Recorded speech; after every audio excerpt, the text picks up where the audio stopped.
If there's anyone watching it. Oh, you weren't talking to me. I was talking to you.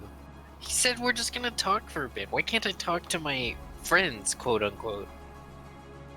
You're stunned. Your Oh, man. brains are weird. You can't talk while you're stunned.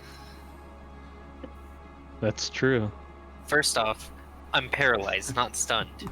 And I believe he could Oh, talk well, then during you the doubly interview. can't talk while paralyzed. At least I'm not petrified. I've had 3 characters die to petrification. Really? Yeah, I've had a lot of characters die to Interesting. petrification. I've never had one die to Yeah. petrification. Although I seem Oddly to be specific. a phantasmal killer magnet. Like, I've had 5 characters die to phantasmal killer. Damn, Yeah, really? I That had, is wild. Yeah, I I failed had, both the saves 5 times. I made a character with my friend, and our entire idea with our characters were that we were 2 brothers, and we had no tragic backstory whatsoever. We were just farmhands who decided to leave and become heroes, and it ended up becoming a tragic backstory because my character got turned to stone. Ouch. And then I also, I had another character, and we went to go fight some cockatrices, and then we were like, hey, we don't need anything to stop petrification. It's such a low save. We don't need to worry about that. I was the only one who got petrified. That. And then I had another character die too in a Greek campaign.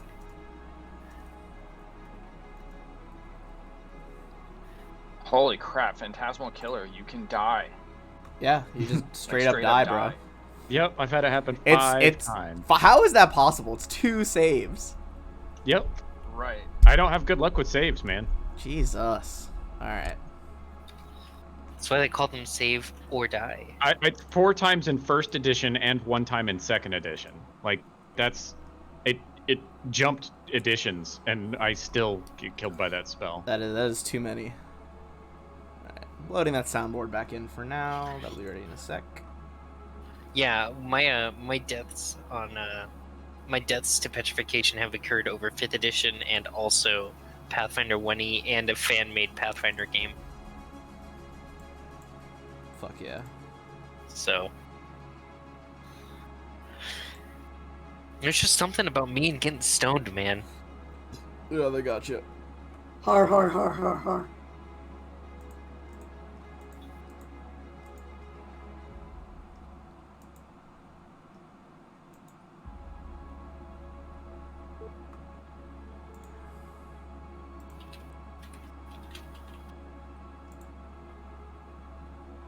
Okay, that's what I want. That's what I want.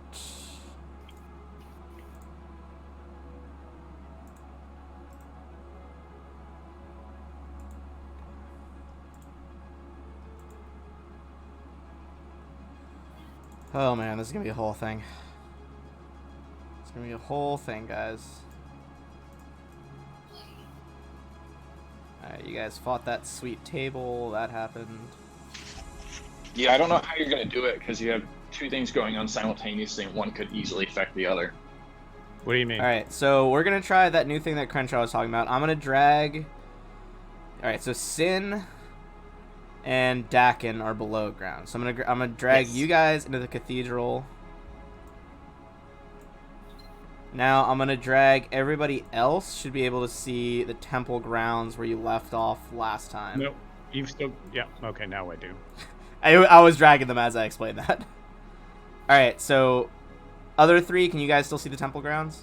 I can see the up top. Like, we're above ground. Like over Yes. here? Okay, cool. Cool. I'm going to remove our 2 scouts from that map, so you guys are going to be on that map. For those who are looking at the stream part, I'm about to start showing the map in a second. And we'll be toggling back and forth between 2 different maps. Alright. So... I suppose we should get into it. Do we have to? Yes. Let's get ready to rumble. Alright, so where we left off last time. You guys found your way to where you think the colonists might be being held. You found yourselves in kind of this set of ruins above ground with a giant collapsed statue, rough terrain everywhere, and there were more Ugathals or faceless stalkers there.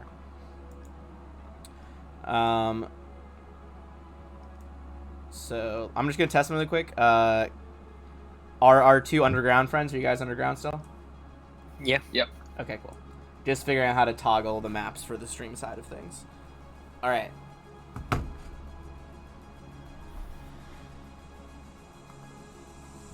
All right, and I'm just gonna join in our soundbot real quick.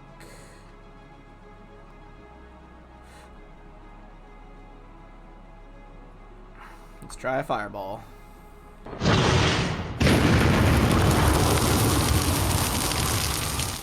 Alright, there we go. Got some sweet music for today. Alright, so the ones above ground, as you all who are watching the stream can now see on the side, have found a bunch of faceless stalkers in their base form, not trying to even hide as any villagers or anything like that.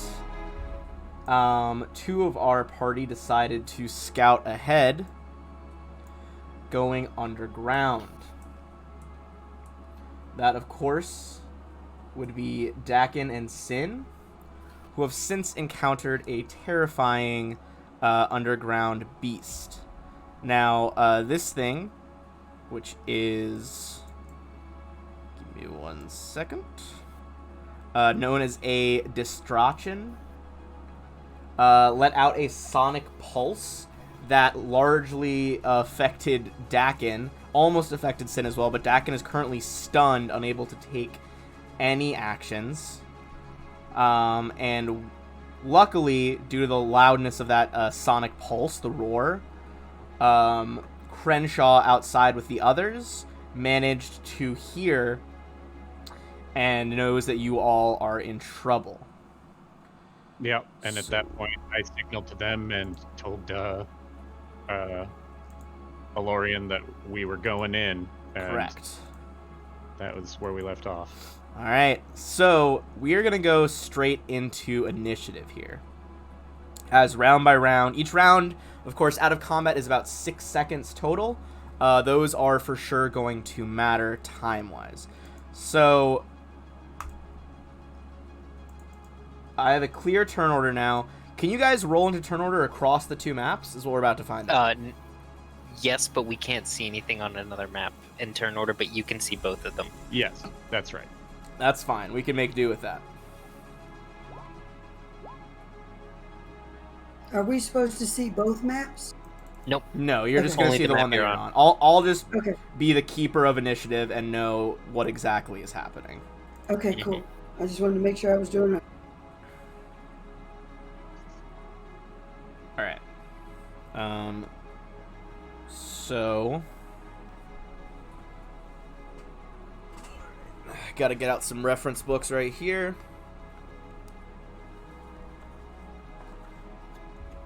And let us get our first rolls out of the way. All right. So going from outside, the faceless stalkers have rolled in. They are going to get... technically they have a 25, but they have not spotted the party yet, so they're not going to act necessarily right away. The Distrachin is going to be coming in with a 16. What does it add to dexterity? Give me 1 sec to double check. I got a lot of monster stats open right now. It's dexterity. Well, usually I just go by initiative bonuses. What's your initiative bonus? +2. Okay, it has more than that. It's got a lot. It's got a lot of dex. I just wanted to say without giving away like all its stuff. Yeah. All right, so I'll make it 16.5. And has everyone else entered? We all good? Mm-hmm. Yep. All right, I kind of got Did this. they hear this... the roar that came from downstairs, or was it just me with hypersonic hearing? It was, I believe, just Crenshaw, because you got like a... Okay. I can scroll back up 38. from last session. Yeah, you got something stupid high. Alright, so... with our kind of creepy synth battle music in the background. Let's frickin' get into it. So the Faceless Stalkers have not noticed anyone yet. Therefore, they essentially are going to pass. That brings us to Enzo, who is underground. Enzo, aka Sin. Sin. Oh, I think he pointed it out. It was just him that heard it, but he did tell you guys, like, hey, I heard something, get ready. Alright, Sin. You're the first one in combat. Your ally has been stunned by this, like, sonic pulse that the beast unleashed. What's your first move? With my original perception, was I able to notice if that door was unlocked or not? The door on your character's left, right on the map? This one? Yep, the one right next to me. What was your perception check from that one? Let me I'll scroll back up and see. Scroll up. No, I got it right. 24? 24? All right, yeah, you would know... That was Carrick's. Oh, that was Carrick's? I would say if you I got... remember where mine was. He got like a 38 or something, I thought. If it was a 20-something, I would say that is likely enough. Yeah, they made a stealth check. He had a 16 on the perception before that. A 16 on perception. I'm gonna say as you're looking around for a way out of the situation, I think you can let's just make a fresh one. Okay.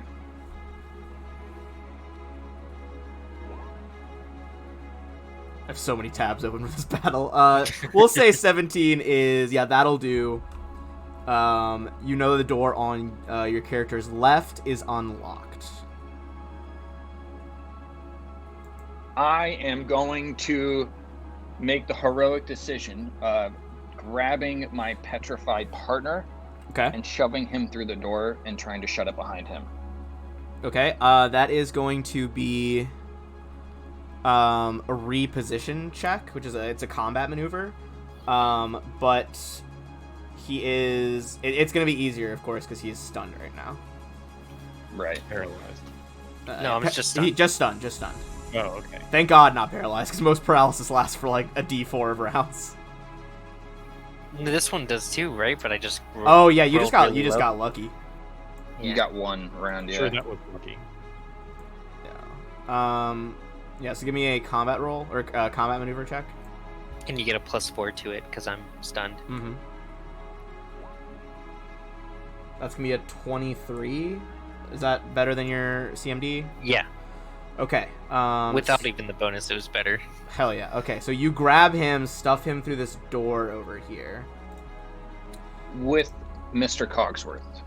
With Mr. Cogsworth? Okay. I'm going to read a brief description, because you can still see, even though you're stunned right now. So I'm going to read a description of that room before we forget. So that is going to be... Alright.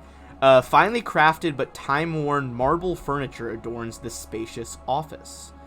On your turn, Dak, I'll let you make a perception check in there. See if your eyes can catch anything while you're struggling to move. Okay. So... Sin, I'm going to say that was your standard, was to reposition him. Do you want to take a move action as well? Yeah, I'll try and move through the door then as well, if I can. I didn't know I'd be able to. Yeah, I would say so. So, how much did he exceed your CMD with a 24? Because he can move him by an additional 5 feet. 6. Okay, so you could have moved him 10 feet, which, yeah, you can make it this far in, and then you can get right there and shut the door. Okay. Perfect. You shut the door in panic, trying to keep it, wedged shut from behind. There is actually no lock on this door, so you're not going to be able to... you're starting to look desperately around the room for something to kind of barricade it. That is going to bring us to Elorian. Let me switch back. This is going to go back to the Temple Grounds map. Elorian, it's your turn. Keep in mind, anywhere you can see on like the rocky rubble area is going to be between 2 squares of movement per 1 normal square, or 3 squares of movement. Okay, how high are these walls right here? Are they like just rubble, or are they like full They are a size little walls? high. Give me 1 second to check the exact height.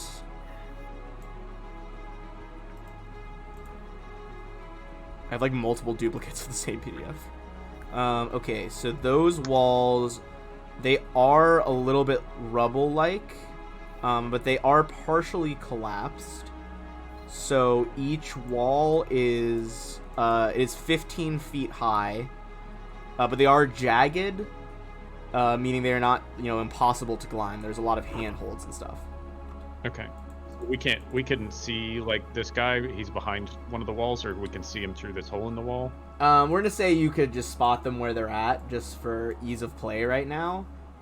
We'll say you kind of just like, from all your guys' perception checks last sessions, you guys got a general idea of like where each one was patrolling, and this is just kind of where they've frozen in their patrols. All right. Well, he's just gonna charge right up, doing what I tell him to, and bite this one. Okay, that area is clean enough of rubble that you're not slowed down. Make a bite attack on that one. So this will be at +2. 2, that's a 30. That is going to hit for 27 damage. It is Pet Aloran. still alive, and it begins yelling out in Aquan, trying to like summon its allies. That is going to be Crenshaw at the back up there. Okay, I'm gonna charge forward and stick him with my long spear. All right. So that's gonna be 25. All right, move to there. I'm gonna say he had partial cover as you're kind of going around that statue's head, but 25 is still gonna be enough even with that partial cover. So he is going to take the 9. He's looking very damaged as he leaks that like black slimy blood you guys got from the last shapeshifters you killed, but he is still alive. That is going to bring us to the destruction. So we're going to move back down to the cathedral.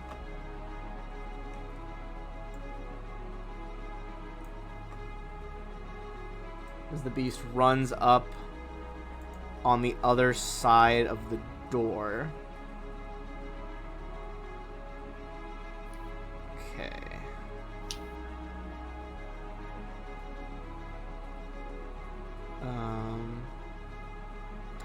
He is going to target, she's going to choose to target a single crystal, metal, stone, or wooden object within 80 feet.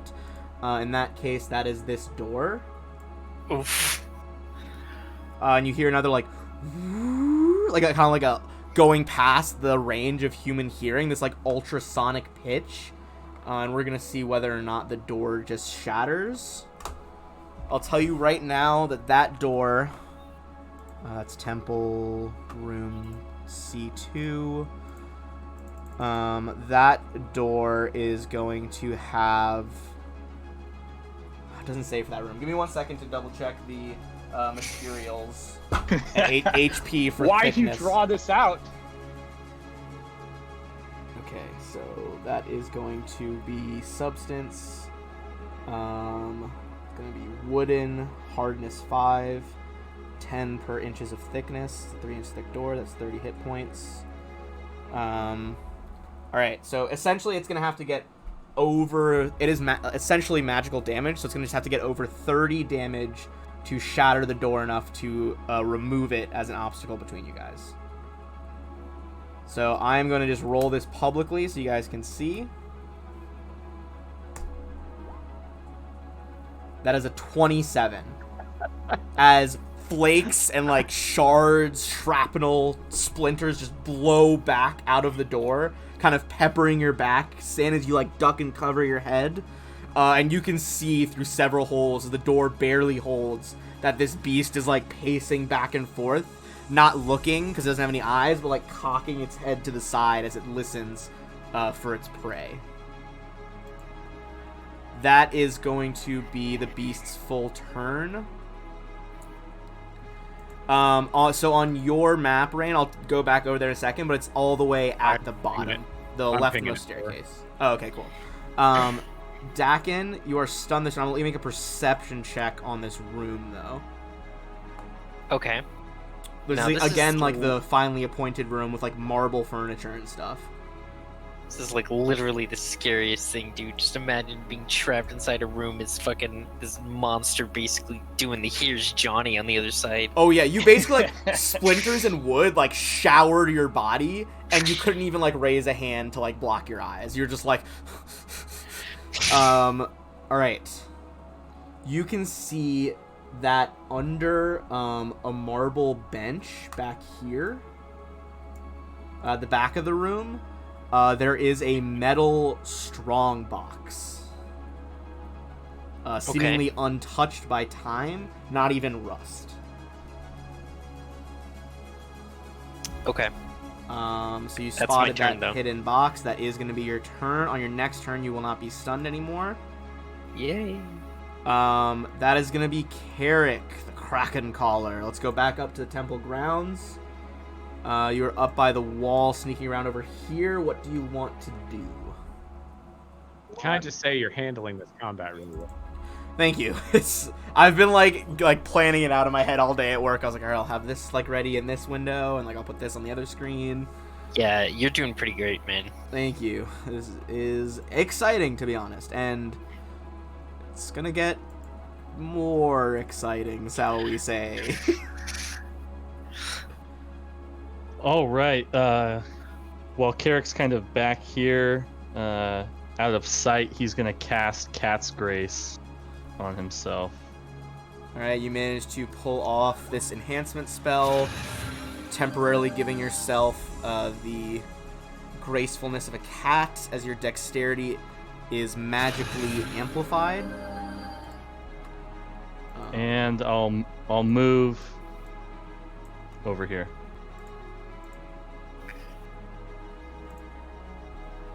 All right, moving over to that spot. So that is going to bring us to Rain, and that is the bottom of the order. Alrighty. You know she's raging. Got it. So she's going to do her double move. Is that what it's called? Yep, double move. Okay, to get over here. All right. And that's all she can do for right Rain sprints over, back to the wall, great axe out as she, readies to attack. Now it is going to be the Ugathal, the faceless stalkers. Doesn't the top floor have like super weird, difficult terrain? It Yes. does in Okay. certain aspects. This open Okay. beginning area, no one has crossed it yet. Okay, I can't see it. Um, I remember that being a thing, so I was just asking. I basically have like Good. a separate map that's like marked with the different. Okay, There's a lot of different areas of difficult terrain, essentially. Okay, yeah, going back to the Ugathals. These are regular Ugathal soldiers. They do, however, unlike the last ones you fought, who had, I believe, either short sword or a mace, they all have glaives. Oh, okay. Kind of like a nicer I weapon. probably wouldn't have charged to there. I'm Um, about to get. Yeah. To be fair, yeah, if you want to alter that, I could change it if you would like, because I alright. forgot to mention they have different weapons this time. Lulled you into a false sense of security. Alright, so... First of all, I'm going to start with the ones at the back who are going to use their movements to run up. They have speeds of 30 feet. They are very good at patrolling this terrain, so they actually know the easiest path. But even so, they're still going to encounter some difficult terrain. First one is going to move up to about, what's one too far, over here. The other one in the back is going to loop through in between the arm of the fallen statue. They're both going to have, the bottom two are both going to have to double move. Whoops, too far. Should be right there. So they can't get an attack off.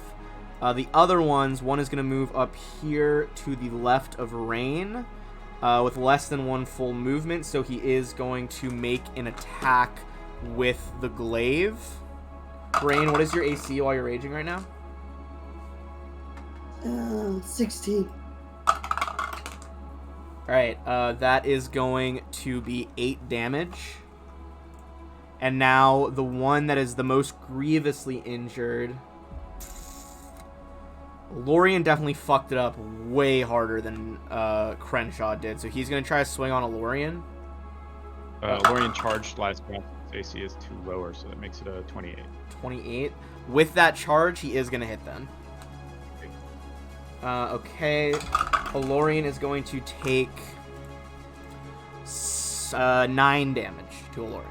I'll use my immediate action to put the blow. Alright, you channel that pain into yourself as the blade strikes, but you absorb the damage. And that is going to be the Ugathals for now. We're going to go back to Sin. So I'm going to tab back over to the Underground Cathedral. Sin, the door is still technically holding. What would you like to do here? The beast is on the other side. Dakin is basically like starting to come around. On his turn, he'll be able to act, but that will be after the distraction. With where we're at, I am going to step over my bardic friend and grab Mr. C. Okay, you and grab start recording a message. All I'm gonna right. tell him, hey, record this and go back to the ship. All right. He starts recording. Blair Starts Witch recording Project this brutal, like last video Wait. found footage. On that, can you hear the monster in the background shrieking? Oh yeah, for sure. You can hear it shrieking in the back. You can hear it's like shrieking and like Basically. it's like slamming into the doors. The door like shudders under the weight. That is The going. gist of the message Yep, go ahead. is going to be more along the lines, though, that Captain Carrick, if you're getting this, you know, me and the Bard failed. Dakin and I failed you, and we're not going to make it out of here. But Captain K, you're our only hope. And then reach and turn it off. Right in the feels, man. Holy shit. That's so cool. All right. Cogsworth like powers up. The crystal glows as it fades away. You see it has that mild like pulsing glow, knowing that it's currently storing a recording. I'm gonna say he is essentially like a little familiar pet that you have. You probably still have a standard action if you want to do something here. If there's anything that you can think of that you would like to pull off. Stab it through the Nope. hole in the door. At this point, more overwhelmed, and we'll see. We'll take what we can get. All right. Well, you could hold your action to attack if it breaks through the door or something like that. Yeah, you want to ready like a stab or something? Nah, Okay. I have something. Okay, alright. In that case, we're going to go to Elorian. This is back on Temple Grounds. Okay, well, he's gonna start full attack on this one. If he finishes it off, he'll 5-foot step to here and continue on to that one. Yeah, I'll allow it. Let's get it done. Okay. Alright, so first is a 34 on the bite. For 34, he manages to kind of like wrestle the pole arm out of the way and bite into this thing's like make it a little bit bigger so the stream can get a taste for them again. This thing's like strangely fluid, like malformed head, and crushes it between his teeth. So that is going to be one Ugathal down. I'm gonna stack them up near the top of the map. 5-foot steps on the 18. That is gonna be another hit for 20. It's still standing as you open up like this rake of like 3 parallel claw scratches for 20 damage. The last claw, it manages to like kind of wedge its glaive up under the paw of Lorien, keeping it at bay. Okay. That's immediately going to go to Lorien's keeper and friend, Crenshaw. I'm gonna step, 5-foot step, and I'm going to brace my spear against a charge here. Alright, you brace the spear for a charge. Now it is going to be back to the Distraction. We're going to go back down at the cathedral level. Okay, so the good thing here is that the door is going to prevent a coup de grace, essentially. because it has to smash through the door first.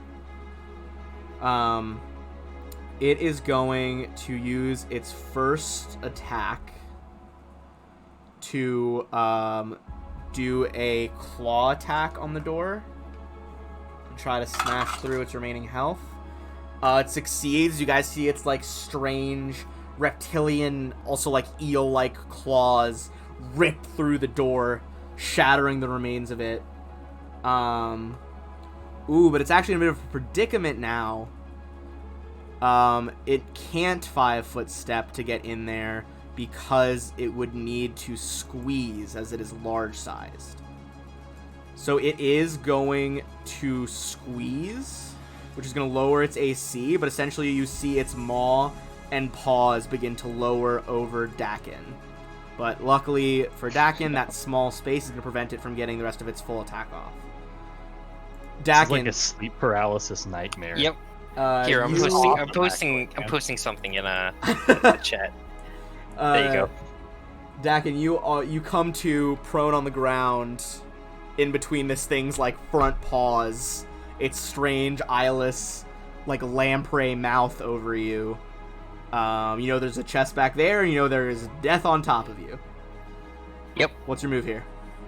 Well, the thing roared earlier, Rainy. Only I heard it, so they're pretty deep. I'm going to cast they are Hideous deep Laughter. It's about 60 feet deep right now, was what we said last time. You gonna cast Hideous Laughter? Yeah, I'm trying to get it to laugh, to make it not have actions. Okay, is Hideous Laughter a sonic effect? No. Alright. Hideous Laughter isn't just on humanoids? For some reason I thought it was. Just this creature. Alright, in that case... I does get a bonus to the save, if I remember right. I think you get a bonus if like the humor doesn't translate or something. Yep. Does it speak Pathfinder? Does it speak It understands common. It understands it. It does actually understand common, but I think there's a difference between understanding something and understanding the humor of that language. And I don't think this thing is built for humor. If it has an intelligence score of 2 or lower, it's not affected. Just, I don't know what this thing It has. does have an intelligence score higher than that, so there's potentially affected. Okay. So what's the bonus if the humor doesn't translate? 4. +4? Yeah. Okay, what is the will save it needs to make? 16? What's the joke? Yeah, what do you try to tell it? I wasn't thinking about that part. I was thinking about just trying to save my life. Rookie mistake. But, That's probably why it passed the save. Good point. it Anyways, like I does said, pass, I just made a picture and I put it in general chat. Are you gonna try to stand up, or are you just staying down there? Oh yeah, I'm laying on the ground, aren't I? You are Yeah, still I'll stand prone. up. Hold on, I'm gonna...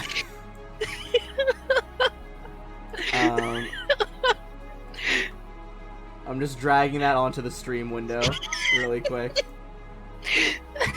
Here's Johnny. Alright, let's close that tab out. Okay, so... Lost my train of thought. Did you say you wanted to stand? You know what? Yeah. No, you know what? Yeah, I'll stand up. Okay, it's gonna op attack you with a claw bite. Fuck. Bite. It's gonna bite. A claw bites. Those It's are just a crazy bite. damage. 25. Doesn't it get a negative because it's also squeezing? It does get a -4, so that brings it down to 21. It still hits. Okay.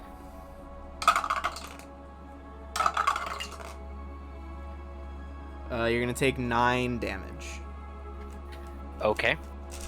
And is standing up an entire move action? Yes, it takes an entire move action to do that. Okay, then I will 5-foot step. All right. Yeah, since it's not technically a movement, that still allows a 5-foot step. That is Dakin's turn. We're gonna go back to Carrick. Carrick, you're on the other map.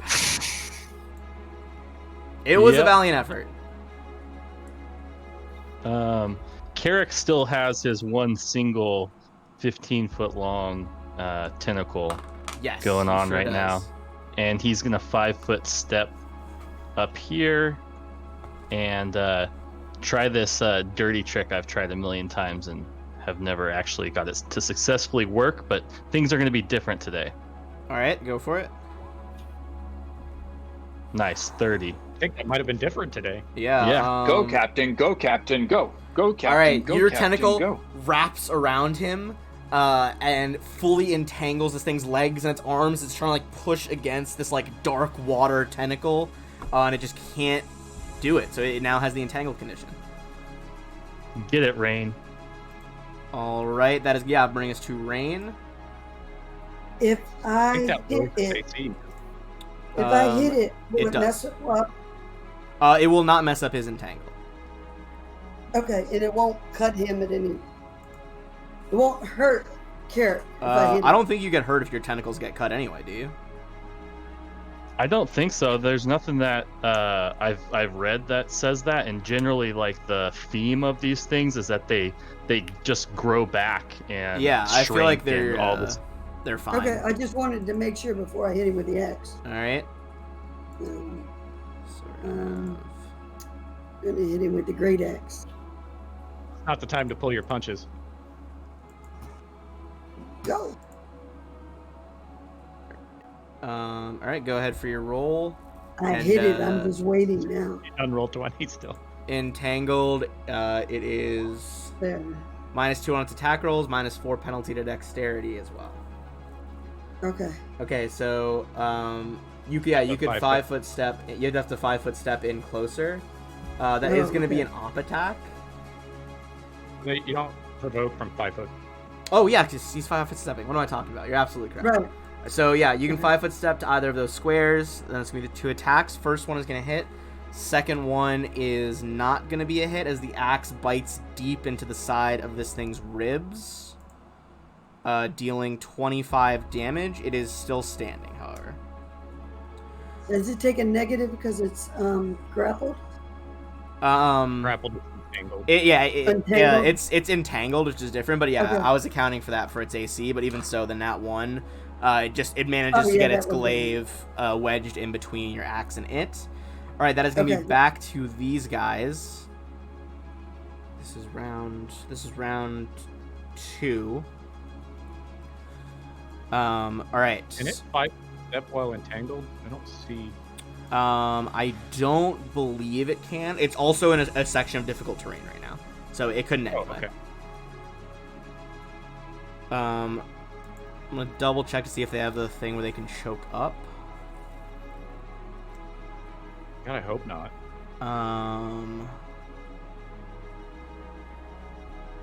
They do not. So it's currently entangled. This is an interesting question here. It does impede its movement, but it does not get rid of its ability to move. So it moves at half speed. So it's moving at half speed, so quarter speed. It is going to... No, that's just dumb for it. Alright, it's full just gonna throw down its weapon and just try to punch you. Try to punch Rain. Because its glaive is not gonna be useful here at all. Okay, that is going to be...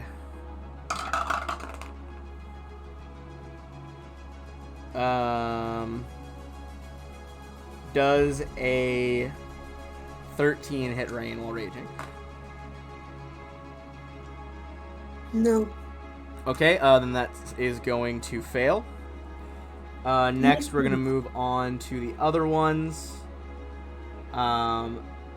They actually have, due to their long, stretchy arms, they actually have 15-foot reach. So this one's going to try to step back and still be as far away from Lorian as possible and go for a glaive swing. Is he 5 foot stepping or is he moving? Wait, let me double check the map for rough terrain. It's a 5-foot step. He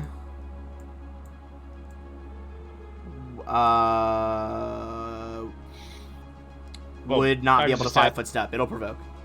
Okay, yeah, Lorian will take a bite. Okay, go for it. That's to confirm. Okay. That does confirm, so that is going to be 66 damage on the bite as Alorian just sinks his teeth as the thing tries to run away and just bites him directly in half at the waist. All right. That is road's open. Let's get downstairs. 2 Ugathals down. Next is going to be Sin. So we're going to go back underground. You forgot the Ugathal that was down. Oh, yes, the one. So he is going to take 1 movement forward with his long arms and reach from the weapon. Oh, no, he's still not close enough. I have to get a little bit closer than that. Yeah, and I braced my weapon, didn't realize that he could reach me from 15 feet. Yeah, well, it's something that they weren't trying to do before, but now they've seen you guys are, like, wrecking them. They're trying to fight more defensively. Good idea. Yeah. So he is going to try and hit you with a glaive. What is Crenshaw's current AC right now? That's a really good question. You got a, that's going to be a 16 18. hit. All right, so you managed to parry it out of the way with your spear. So let's bring us back downstairs to the underground cathedral. Sin, this thing is squeezing through the door right now, and it is your turn. I am just going to 5-foot step and attack with my dagger. Okay, go ahead. Is it flat-footed while squeezing? I'm checking the squeeze condition right now. It does get a lot of penalties. It might be flat-footed. Let's see. Because if so, he'd get the sneak attack. Okay, well, squeeze in narrow space. It's going to take a -4 on attack rolls, -4 penalty to AC. No, it doesn't look like it's flat. No, it is not flat-footed. But the second dagger is going to be a hit for 3 damage. Damage on the board.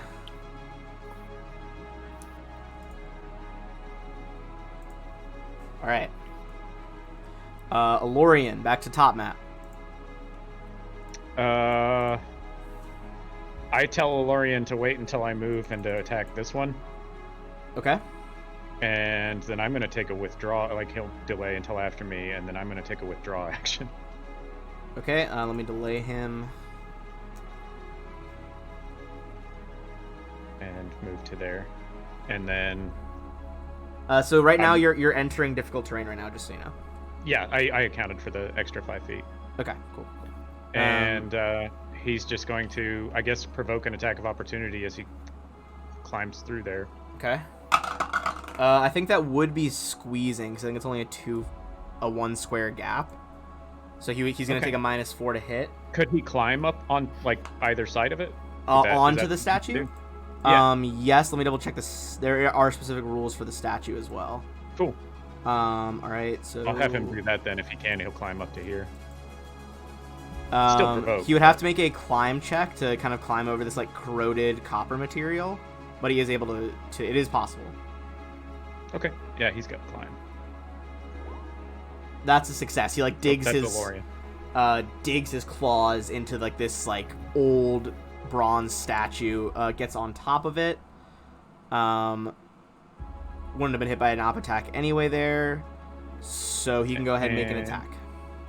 Yep, he'll bite down at him. Would he have +1 from being on upper ground? Correct, yeah, gets a +1 from the high ground bonus. Okay, so that'd be a 24. 24 is going to hit. It takes that 34, but it is still up. Crenshaw, you already went, so you moved to there. Now we're going to go back to the Distraction. I yell to them, by the way. I'm going downstairs to see if I can help them. All right, you get ready to rush downstairs. And all right, it's the monster's turn.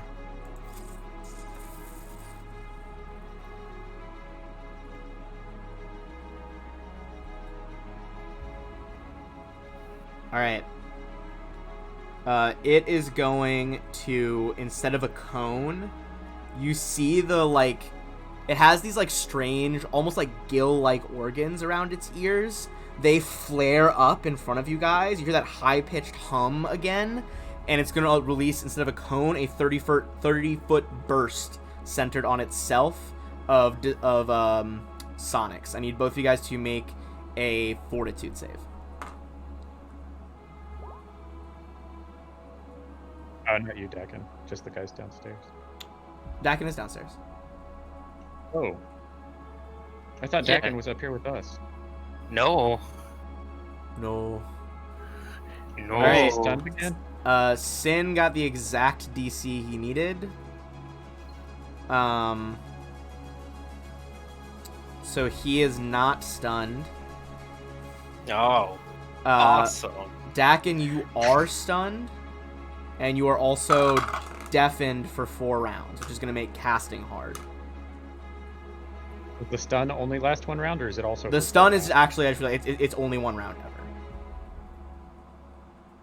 It was hoping to get both of you so it could try to coup de grace somebody, but probably won't be able to now.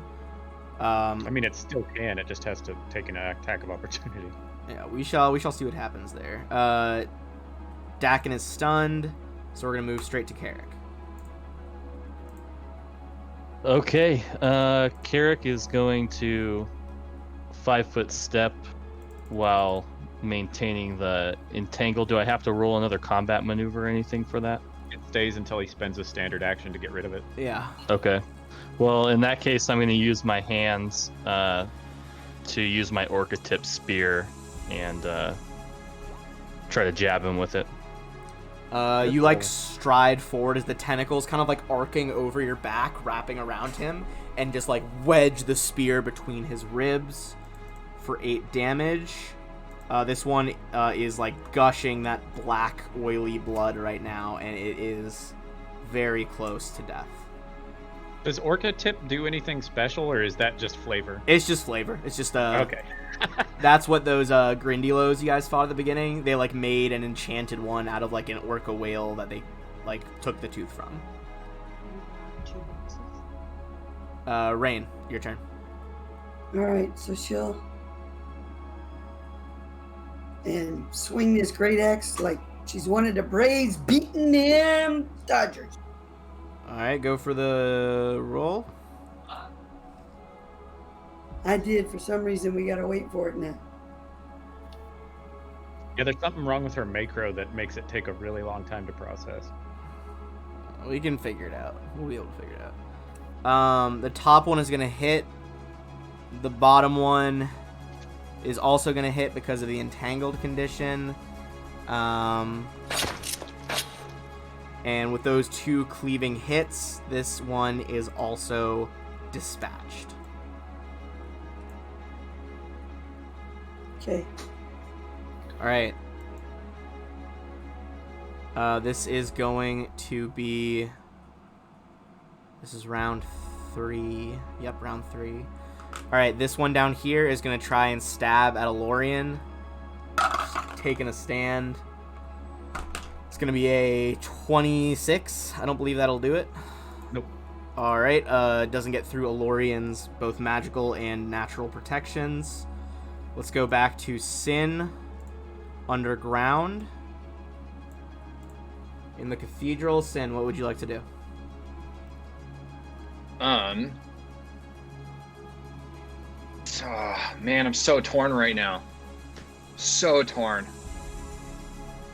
Did Mr. C make it out of the room okay? Yeah, I think he Or is could he have. still So recording this is pretty ostentatious. This like downstairs cathedral area. The ceilings are about like 15-20 feet high in most places. So you probably just like scuttled up to the door and then like went like right under the top of the door. So he could have made it out. I don't think this thing, even with blind sense, would be concerned about what it probably sees as like a spider instead of like its prey. Alright, at this point I am going to attack it and then back up and try and get out of its way. Is that... shit. That is not going to be enough. As you try to penetrate its like slimy hide, your blade just like skitters off its flank.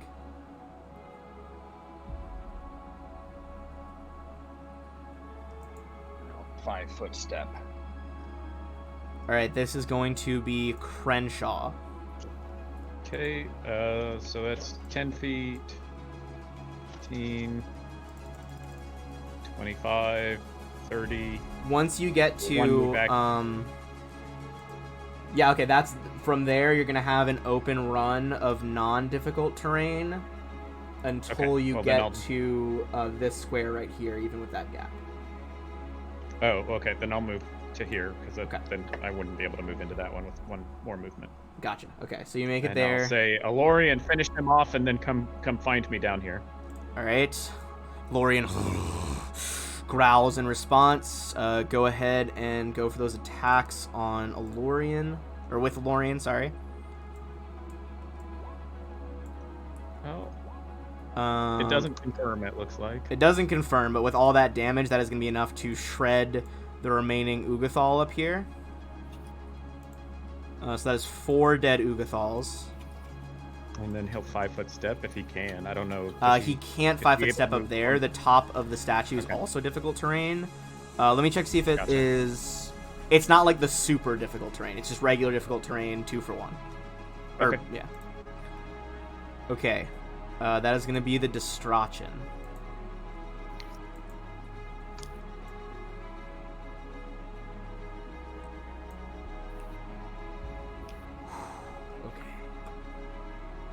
How much health are you at right now, Dakin? 26. Alright. Do it, man. Fucking unload onto me. It's going to unload on you, but it is not going to try to kill you yet. Well, I actually think with stunned, you can't coup de grace with stunned. It has to be paralyzed. Yeah, I don't think stunned is considered helpless, so I don't think it could coup de grace. Let me double check. I think stunned just lowers your AC by a bunch. It just lowers your AC. You drop everything you're holding, -2 to AC, and lose any dex bonus to AC. So you are not able to be coup de grace, but it is going to unload with 3 attacks. This is going to be the bite and 2 claws. We're going to take it attack by attack. First one is -4 from that, so that's 17. Yeah, my AC is 11 right now. 11. So you're going to take 13 damage. Okay. And then this is going to be claw number 1. That's going to be a hit. It's going to be 7 damage. Okay. And claw number 3. That is also a hit for 10 damage. Alright, I'm at negative. Alright, as you go unconscious from this series of rapid, it's like circular maw bites into you with these countless sharp little needle teeth, and then its claws rake over you. Sin, you see him pass out, collapse to the floor as he begins to bleed out. That is going to be his turn. Dakin is up next, so Dakin, go ahead and make a saving throw to stabilize. Is it just a raw con check? It is con and then minus how negative you are. So con -4 for you. Oh, on a nat 20. And with 16 is higher than you need to succeed anyway. You are stable and you're not bleeding out, but you're still unconscious on the floor. Okay. That's gonna bring us back to Carrick, who is upstairs. Let's go back upstairs. Carrick, go ahead. Just trying to see how far I can move here. So now that some of them have been revealed, I'm gonna it's gonna be a rough map of it, but I'm gonna try to put squares where you guys can see rough terrain. So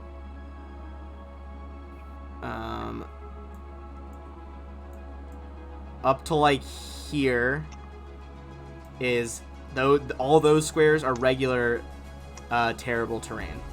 So 2 squares, you need to use 2 squares of movement to move 1 square for that difficult terrain. Okay, so what about these right here? Are these difficult? Those are... Give me a... Just knowledge and nature check, I suppose, if you have to see how well you can navigate those. You would know that those are, like, even more difficult. So I'm going to put blue squares. This is 3 squares of movement for 1.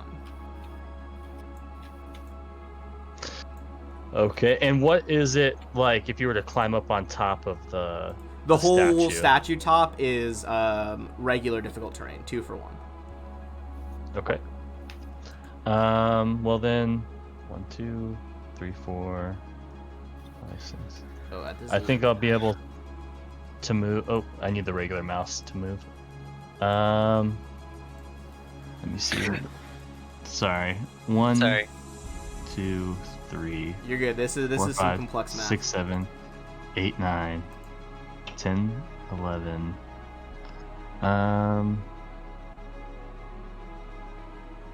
Yeah, I guess I could move to right here if I double move.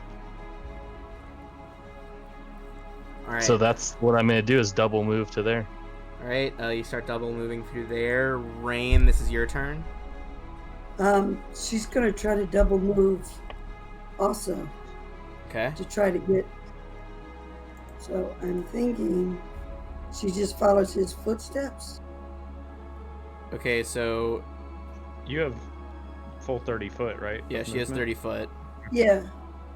So you I just make didn't it know what kind of armor you to were there first, Okay. and then you have make it 3 squares after that, so you can make it to where my arrow is stopping.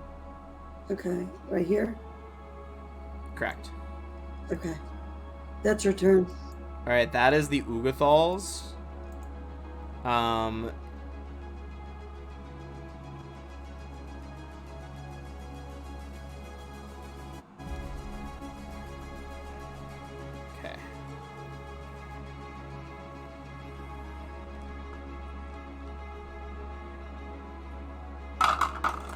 Okay. You guys who are upstairs can give me a perception check.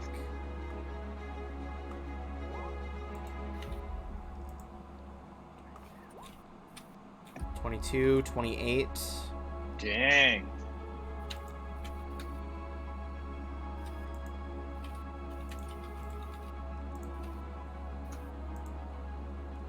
And 16. So Rain, you do not notice this right off the bat.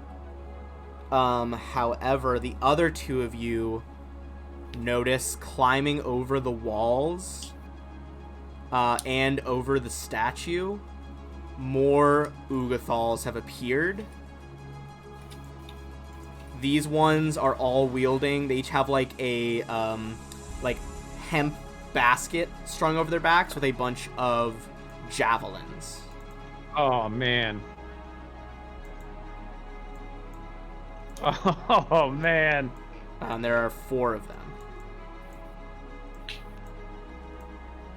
2 on the statue, 2 that have just hopped the wall over here. I'm about to eat a bunch of javelins. So the 2 that hop the wall actually had to use all their movement. The ones on the statue are going to be able to get 1 javelin throw each. This is going to be at Crenshaw.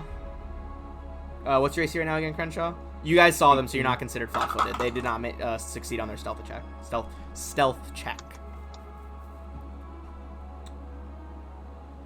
Oh, one's definitely going to miss on a nat 1. The other one is going to be a 17, but you have 18 right now, right? So that's not going to do it. Crenshaw? Right, yeah, I'm at 18. Okay, cool. Okay, so that's not going to hit then.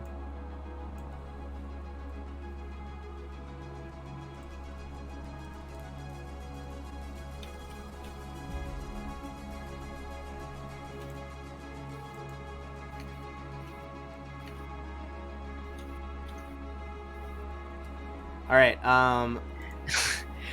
She just said something because you called her Yoa, so she was like, "What?" Oh yeah, I didn't know what her Twitch was. Yeah. Sorry, Yumi. Okay. So in this shit show of a battle that is them, we're gonna go back down to Enzo, who is currently below ground with our stunned friend. Whoops. Sorry, stream. There we go. That's the camera angle you want. Sin, your thoughts. Your friend's bleeding out in front of you. The beast is fighting its way in. Oh, man. Sin is not the heroic kind, being a rogue and all, but seeing his buddy Dakin, he might jump over and just go full ham. Just look around, see there's nothing, nowhere for him to go, and just jump over Dakin and try and go full ham on him. All right. You leap over your friend. Go for a dagger strike on this insane beast.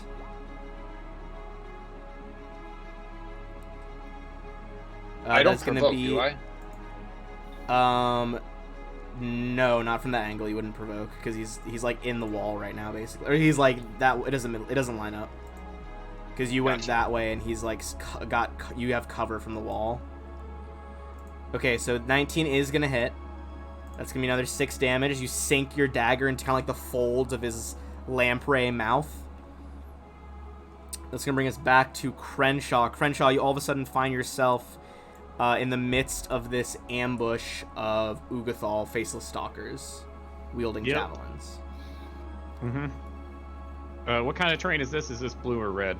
That right there. You know what? I feel like you already guys have succeeded in some checks here. That is going to be blue terrain. Okay. And don't you have that nice bow, too? I do, but I'm not good with it.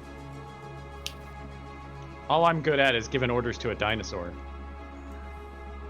Your next character should be a Zen Archer, just to spite the. No. She's like, no. I'll never do that. Okay, yeah. Rainy yells, "Run to the stairs!" Then I spend 20 feet of movement there, so that's one whole movement getting through that. Okay.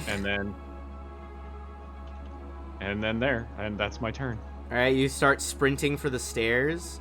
Just so you know, it's 30 feet from, 30 feet from like this square, this row right here, to bottom of stairs where they are.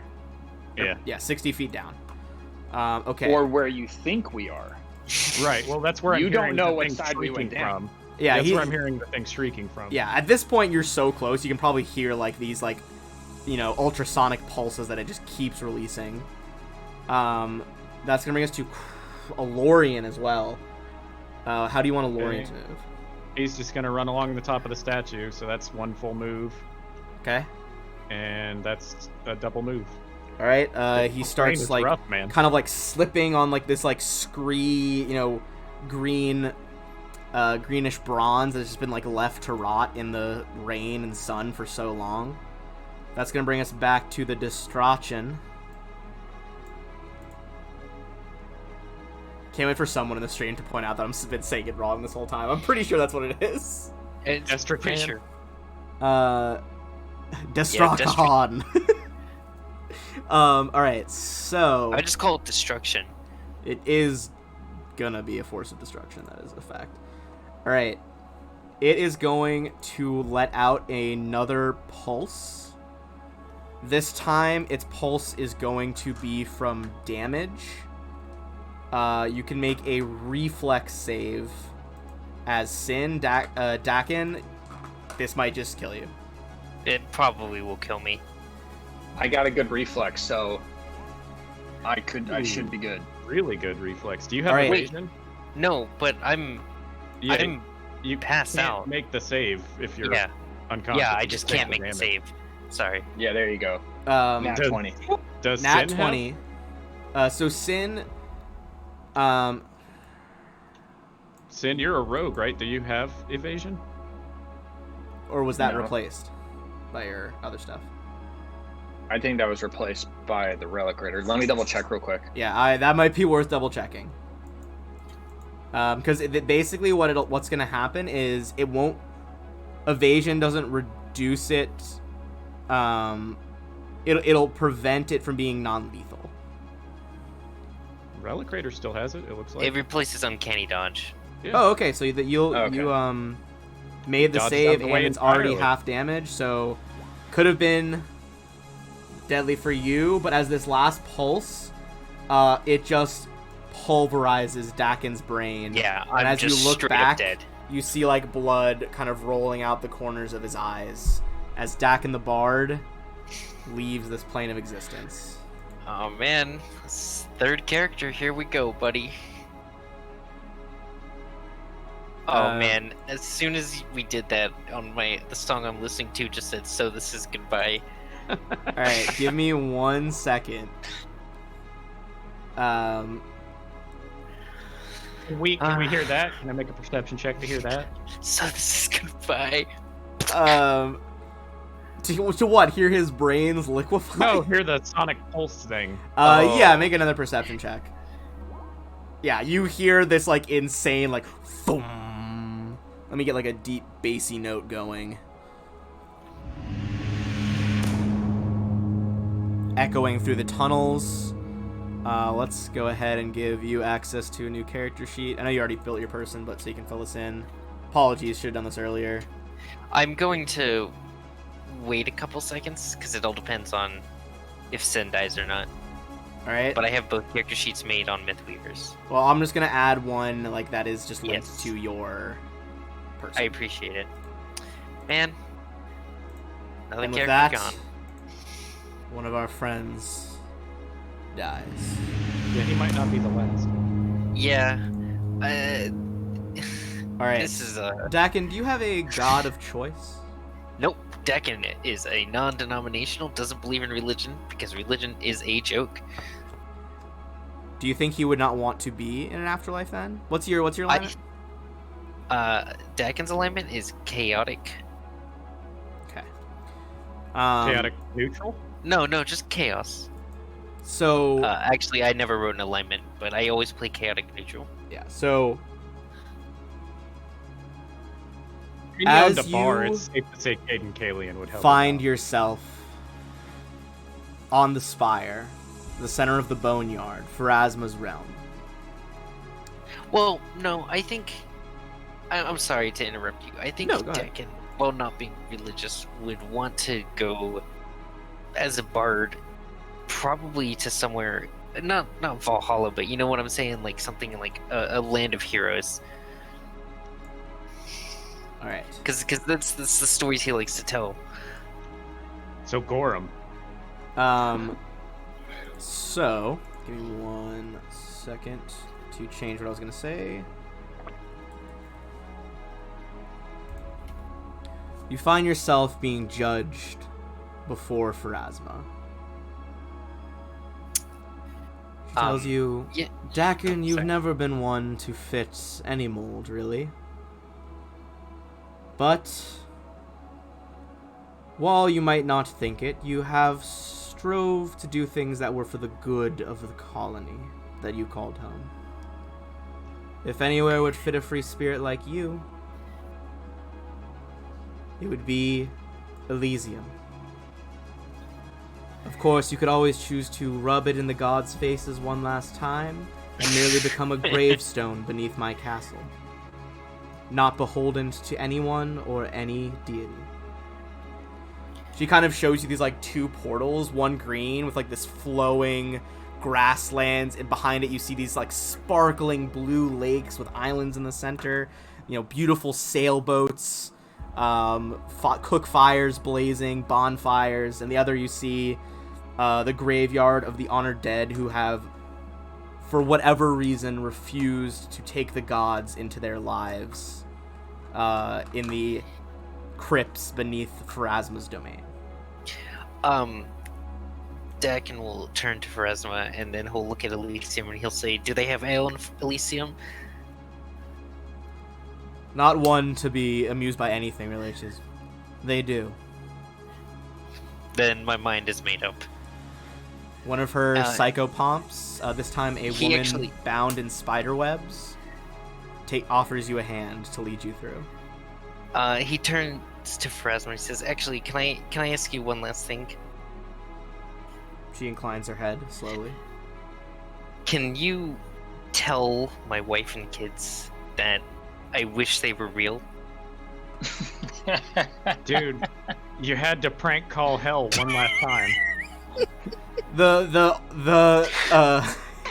The psychopomp looks nervously at her mistress, and she like grabs your hand without you grabbing hers, and is just like, pulls you through.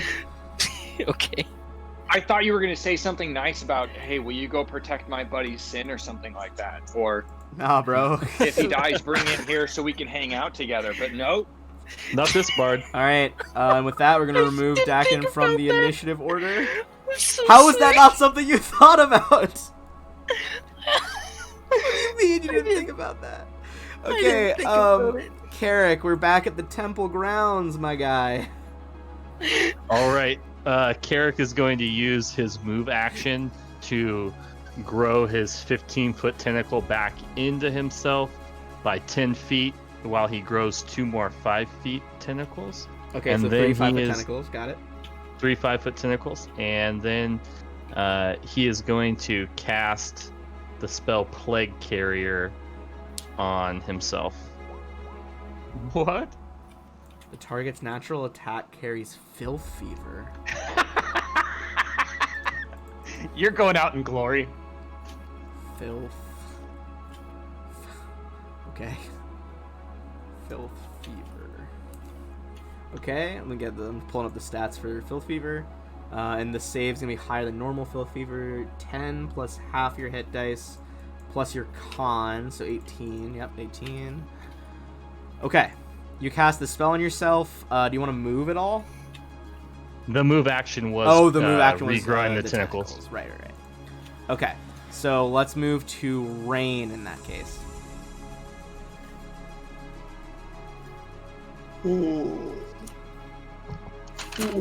Well, all she can do is double move. So if she goes... Keep in mind each of those red squares is 10 feet. Okay, so that's 10 feet really, right? Mm-hmm. Yep. 10, okay. Then I believe 20 to get through there. So 20 to make it to his spot. Okay. Then you would have 40 left. And then I could do straight. You can basically make it to like right here.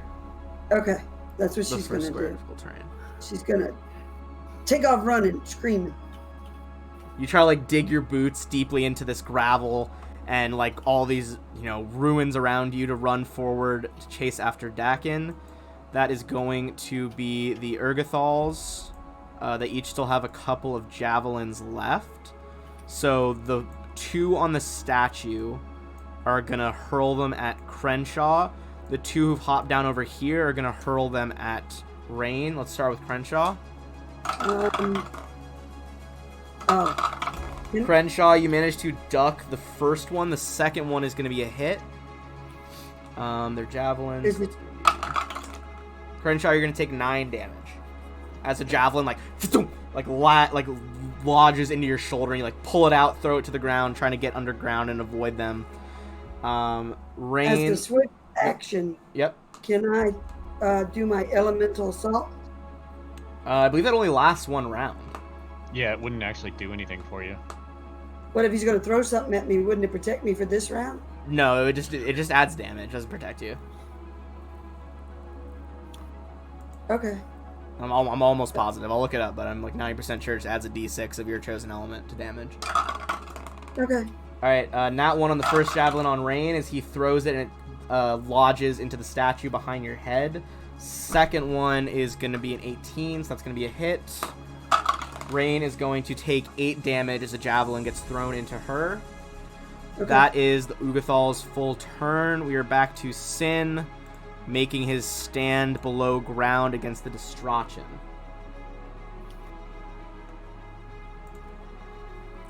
What would you like to do? Alright, give me a second. Sin, I'm sorry.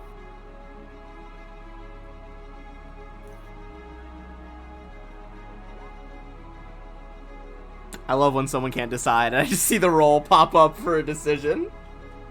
Yeah. All right. I think this is a good idea. I'm confident it's going to be a pretty good idea, but I am going to put some distance. Well, first things, I'm going to yell for the captain to come save my ass. Captain! As loud as I can. Please! We can barely hear this thing roaring. I doubt we can hear you. I'm going to take 2 steps back over his corpse, and I'm essentially wanting to draw my wand, so I'd have to drop my daggers to do that, correct, in that move action? So you're trying to get the wand. I'm trying to get a wand out. A free action to drop items. It's a free action to drop, so yeah, you could just drop the dagger, move action, pull out a wand, then you'd still have a standard. So yeah, you could do that. If you roll a nat 1 on use magic device and the wand explodes, you were meant to die.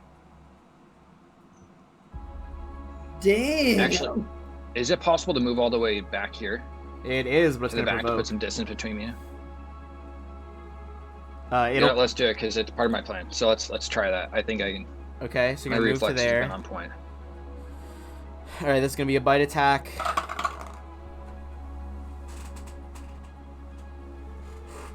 That's going to be a potential crit. That's going to confirm.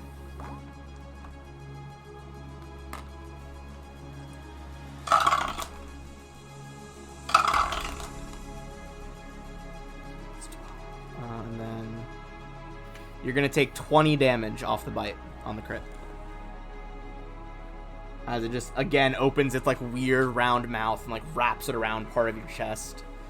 But you are still, of course, up after that, so what are you going to do with your wand?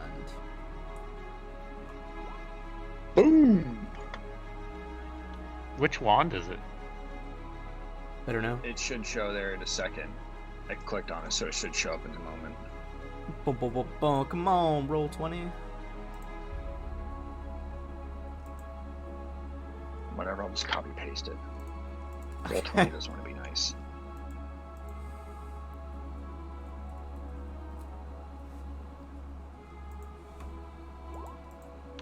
Oh, it's color spray? Yep. Oh, it's color spray. Interesting. There's no way this thing is under 5 hit dice.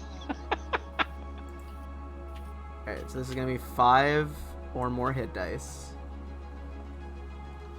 What is the saving throw on your wand? It's minimum, so it's 12. Okay. I think.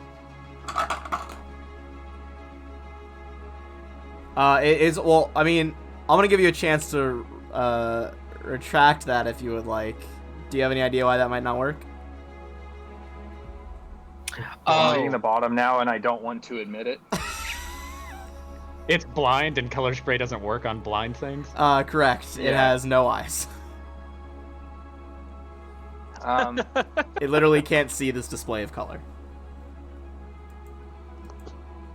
I'll use that wand instead. Okay. And place it right where he's at in the doorway. Alright, a flaming sphere appears right there. He is going to make that reflex save, though, so I believe that's no damage. Alright. Crenshaw.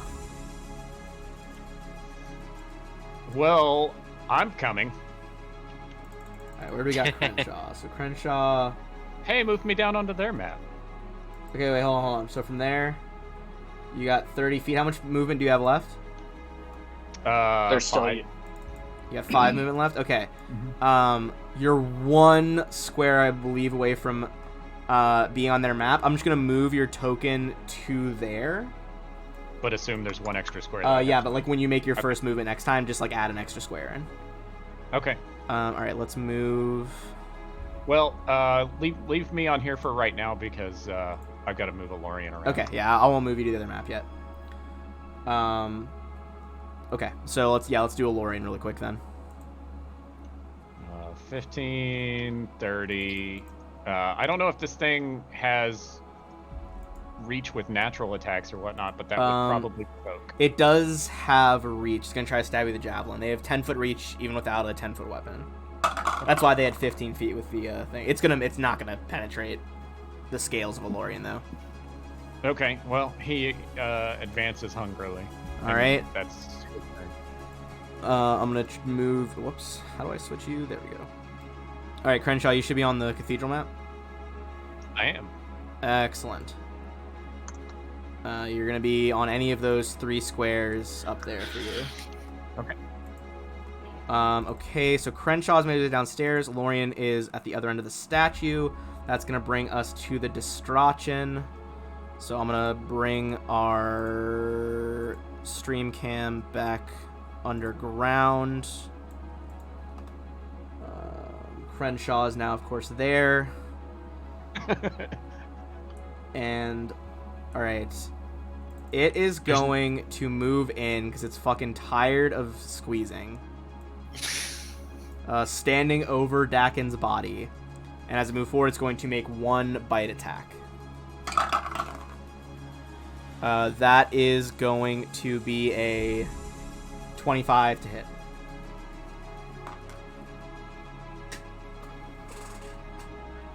Sin, does that hit? Yeah, that hits. Okay. You know it hits. He's got some buffs on. Hits. Thanks for playing along though. Thanks for the vote of confidence there. But yes, you're gonna take 10 damage from the bite. All right. I'm shouting as I come down. I'm yelling out.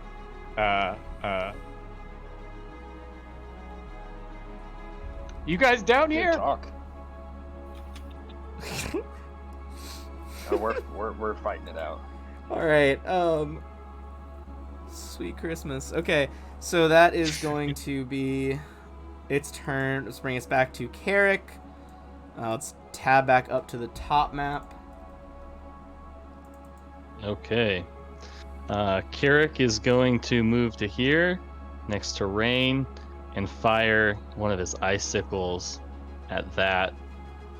At the top one right there. This one. Yeah. What are they called again? You can just call them faceless stalkers. Their technical name is stalker? Ugathal, but faceless stalkers. That is absolutely going to be a hit, dealing 5 cold damage to the top one as the icicle slams into him. You crystallize this out of the moisture in the air and shoot it at him. That's going to be Rain. Okay. She's going to move. Does she have to climb up here to get them? Does she have to climb up there? Yeah, she would. They are out of reach of your axe right now. So, where was she at there? She's going to...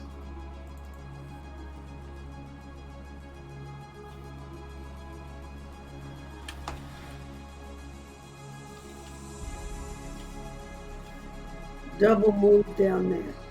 Can she do that? Mm-hmm. Okay. So let me just do the math right here. So from there...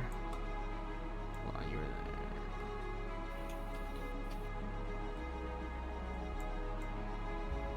there. Alright, you still have 30 feet of movement you need to go, Rain, before you're at the bottom of the stairs.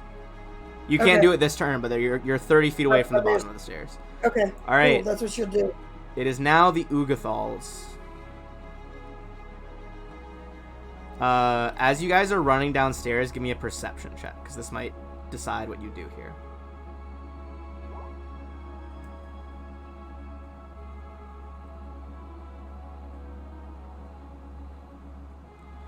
You both see movement at the top of the stairs as more Ugathals come out. These ones, their flesh seems to have been shaped into weaponry. As 2 climb up from the other side and move to the edge of this platform. And 2 hop the walls down here. I'm going to show... hold on, give me 1 second to send you guys this handout.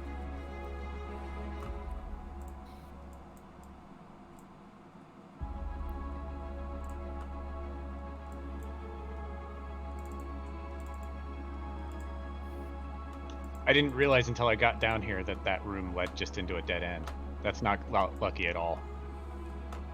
All right, there is a new thing. For some reason, it's not letting me send it into your guys' journals. But it should be, like, in your journal, though. What's it called? This is called a New Breed. Oh, yeah, I see it. Oh, wow, that thing looks awesome. I just pulled it up for the stream as well. This is the new kind of Ugathal Faceless Stalkers that have showed up. There are 4 of them. Oh, my.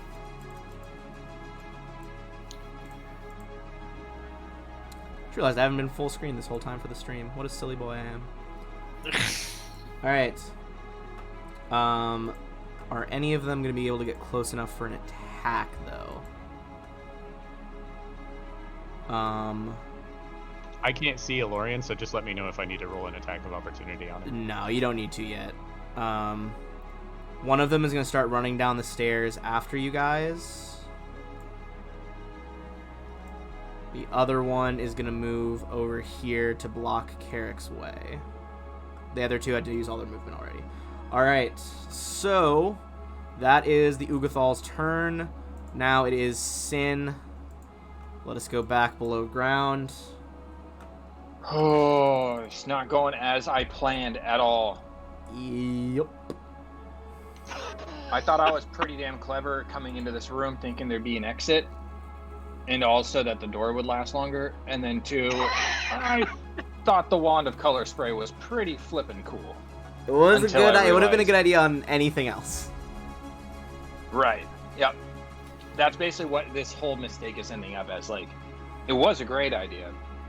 So but, for the, like the flaming spear, you can move it as a move action. Yeah, I could, but I'm gonna fucking stab this thing. Unfortunately, that is not enough to get through its armor. It's like you can do both. What? Like move action? No, because I dropped one of my daggers. Right, but you can use the wand. move action to move the. Right, but you can use the move action to move the flaming sphere. sphere. You can move the flaming sphere. Oh no, I wouldn't have thought of that, honestly. Okay. In that case, I appreciate the coaching, but I think right there, before we get into Crenshaw's turn and what you're gonna do as you show up to this fight, let's take a quick, just like 5-minute bathroom break. Oh. Yeah, okay. Can you assign me a new character sheet? Because it looks like I'm going down here too. Yeah, I'll assign new character sheets in a minute. I also have to go use the bathroom. We've been fighting for like an hour and a half. Don't jinx it. I have 3 tentacles. We can get through this. All right. That's something I never want to hear. I blocked this creature from being able to get out. So for those still watching the stream, feel free to stick around I have for a mighty an hour. X. All right, I'm gonna be right back, guys. So I'm putting the final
Megases are he's really planning good. her back. Yeah, I had us muted for a hot second, but it's unmuted now on the stream.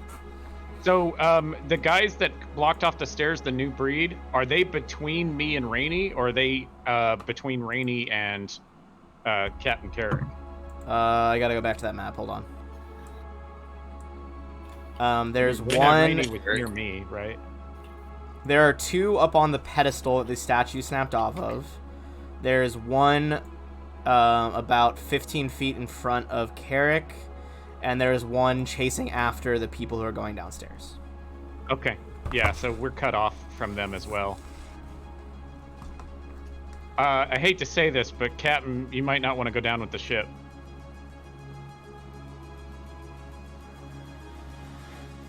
All right. Is everybody back? I guess Carrick might not be there. Okay, that's fine. Yeah. We'll go give him a second. He's good. So yeah, I have finished. Well, no, now I need to get gear. I have to get gear for my kineticist.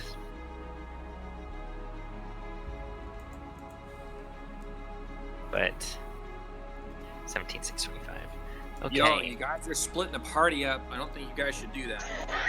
Just so you guys know, if we die, if you guys die, that's your fault. You guys split the party. Pretty on us, huh? Yeah. Yeah. We should never have come down here to save our friends. Nope. Carrick's back. Carrick, you just got cut off. Like, you're up there with all of them in a Lorian. You might want to pull back. If I had to be stuck with one being, I think it would be a Lorian. All right. So next, we were finding out what exactly Crenshaw is going to do underground. Oh, it's my turn? Yeah. I can't see the turn order, so I'm... okay. Yeah, sorry. I wish I could show turn order between both, but that is something I didn't figure out. Okay, I take a double move action. Oh, actually, I have to do an extra 5 feet. Yeah, I was about to say extra 5 feet. Yeah, okay. So right there is where I'm at. All right, you see, like, having had his brains liquefied, like, blood running out of Dakin's dead body from cut wounds and from his ears and eyes, and you see Sin heavily wounded facing down this monstrosity. As I skid around the corner, I go, "What in the hell?" It, like, whips around with, like, no eyes and, like, tilts its ears towards you to listen. Sin, can you get out of the room? Sin. I have no idea. I don't even know. Remember, you can always try to acrobatics past it or something. If you get out, I'll try and topple one of these pillars into the doorway. We might be able to trap it in there. Oh, that's an interesting idea. Okay. That was your full turn double moving, correct? Yep. Okay, in that case, it's going to be a Lorian. On my head. He's just going to full attack the one that was right in front of him. Okay. If you click on the token, it'll pop up at the top left. There's one that says Magic Fang full attack. Magic Fang full? Yeah, I see it. There we go. Mm-hmm. Alright, so Bite 1's gonna miss. Claw is gonna hit. Claw 2's gonna hit. So that's a total of 39 damage. Huh? 45. I don't know if they have damage reduction. What was it? Oh, sorry. I added the 18 to 21 like a fool. It is 45. Between the two claw attacks, he manages to rend his prey into little pieces. That is another Ugathal down. That would be his full turn. All right. Now it's going to bring us back to the Distrachin. It sees that... I mean, it doesn't see.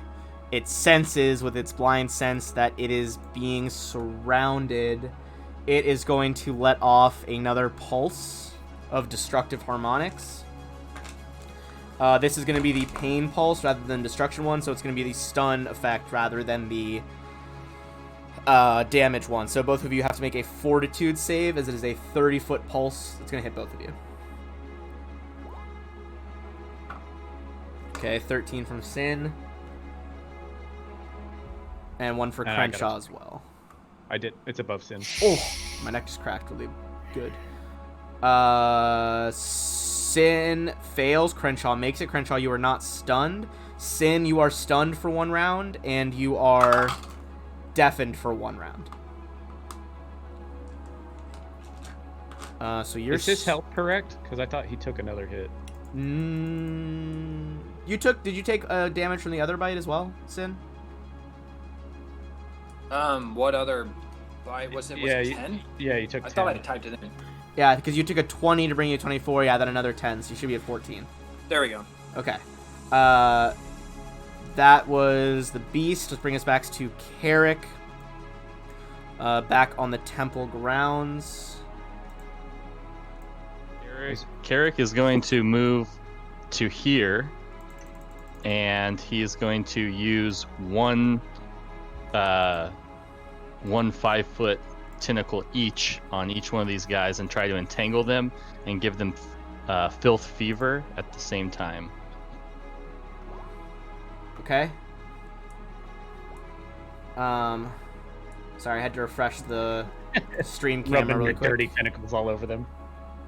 All right, so it's gonna be 2. Those are both gonna hit with the entangle, so they're both gonna have to make a save against filth fever. Can they even catch diseases? I think they can. Yeah, they need an 18. Man, if this is another one of those wand effects where they're just immune to it. No, I think they can catch diseases. So it's an 18. Yep. Okay, they both contract filth fever. And I'll roll the D3s for the con damage and the dex damage. Okay. So here's the first. Does that make it work immediately? Yeah, does the spell have it work immediately, or are they just like... Because normal onset is 1 to 3 days.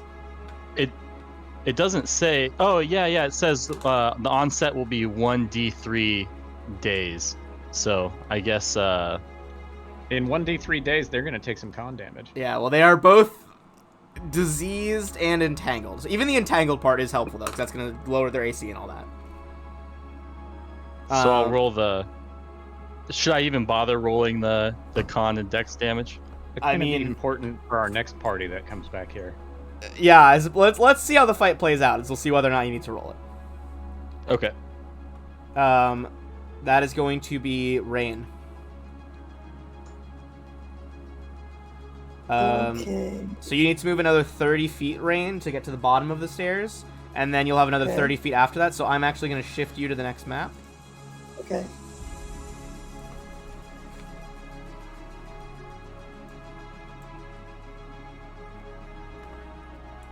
Yeah. Alright, so if you want to drag your token out, you're going to be over here.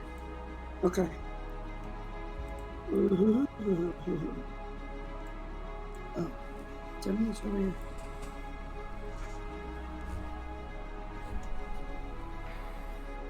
Up here, you said? Yes, correct. You have 30 more feet from there if you want to double move. Okay. Okay. 20, about 30. She's going to look at Carrot and go, what the hell? Or Crenshaw, what the hell? Dude, what is that on the ground? Is that Daggett? What's left of him? No fucking way, no! Her face gets all red and you see steam coming out her ears now. That's Alright. So that is your full turn. Okay. Next, it is the Ugathals. There we go. Okay, so Ugathal. Let me head back to the other map. I just realized they brought their own dinosaur. Dude, dinosaur versus dinosaur. Although I guess technically it's more of an aberration, but that's okay.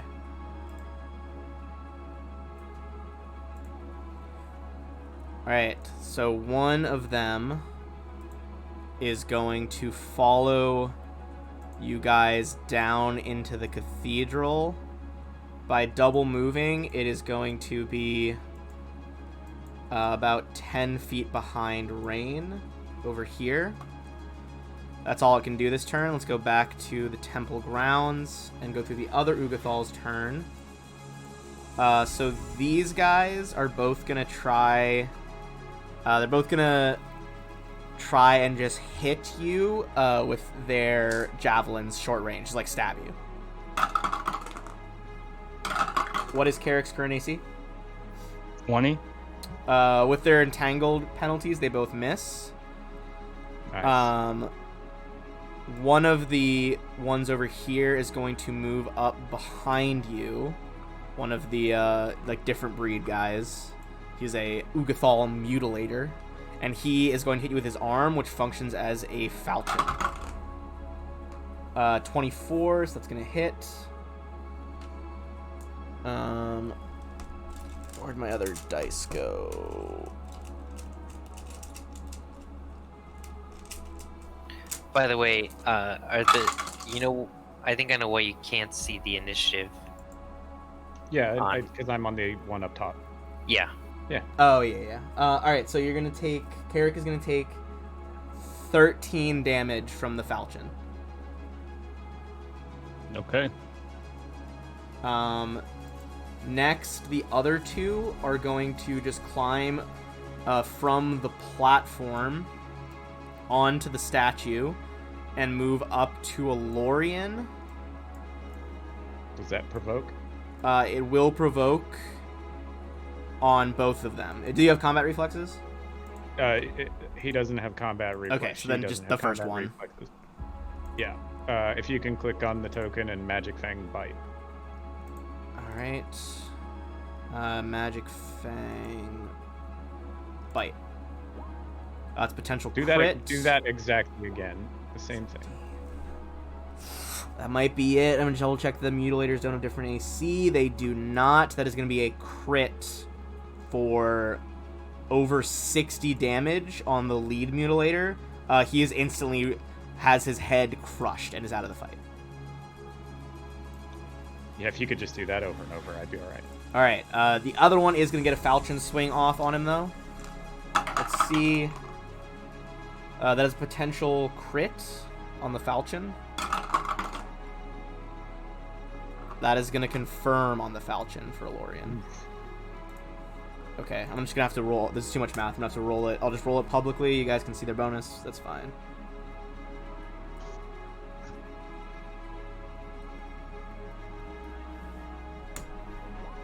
He's going to take 21 damage. Okay. Can you put that on the token? Because I Yes, I can do that. Alright, so he is going to take 21. Brings him down to an even 40. And the only one who hasn't acted yet is the final javelin thrower, who is going to throw one at a Lorien as well. But the javelin is going to hit, but not it's not going to crit or anything. Regular hit on a javelin. A Lorien takes 9 more damage as the heavy-weighted javelin sinks into him. Okay. Can you do that on the token as well? Yeah, I got that in. He is currently at 31 out of 61. That's going to bring us back to Sin, who is, of course, in the underground cathedral. Let's pan back over there. And stunned so magnificently. And you are stunned, so we're going to go immediately past that to Crenshaw. So Crenshaw, you can see that your friend, his eyes are like unfocused, almost like a concussion. He's just standing there in front of the monster. You manage to fight off the effects. Rain's behind you. There is a crazy-looking Ugathal behind her, and of course the beast in between all of it. What would you like to do? There's still a flaming sphere in the doorway? Is flaming sphere concentration to keep it there or just to move it? Rounds per level. Okay, so I believe it was... That wand was like, what, cast level 4, I think? In which case, yes, I believe it'd be there for 2 more rounds. Okay. At least 1 more, I think. Yeah, minimum 1. Oh. It's definitely there, this one. I'll try and make the reflex save. I think that makes it 24. That is gonna make it. Okay, and I'll attack this thing with the spear. All right, you're gonna get flanking as you squeeze away from this flaming ball of magic. I don't think that I get flanking from this He has blind sight, him, so I don't think to he drop can... his weapon. Oh yeah. He anyway. can't be flanked anyway because he dropped it. I'll double check to see if he actually can be flanked, but regardless, he doesn't have his dagger right now, so. Ooh, a ×3 crit weapon. Potential crit right there. Does not confirm. Does not confirm, unfortunately. But that does deal 8 damage. This thing now has a noticeable few wounds, but it is still kind of going strong. Okay, blind sight. Well, I got its attention. I actually don't believe that. I think it can still be flanked. Okay. It can still be flanked because essentially, I don't think that he's providing. I don't think he's not right now. But if he picks up his dagger, he will be, because essentially the flanking is just like it's worried about being attacked from both sides, and just because it can't see, but it knows both of you are there, so you're getting the bonus. You would get the bonus from flanking, assuming you both have weapons. So you get that stab off. It's gonna go back to Elorian. Just so you know, Elorian has one of the mutilators, the more intense ones, right in front of him. That has. Oh yeah, he'll just continue shredding whatever in front of him. He's not smart. All right, Magic Fang full. He is gonna fully finish off another mutilator as he bites and shreds it to pieces. He can't 5-foot step because he still has a move action, so he'll. Nope. He full rounded. Yeah, so he's that's his turn right there. Gonna bring it back to the Distrachin. Now this thing is not dumb, so let me think about what it's gonna do here.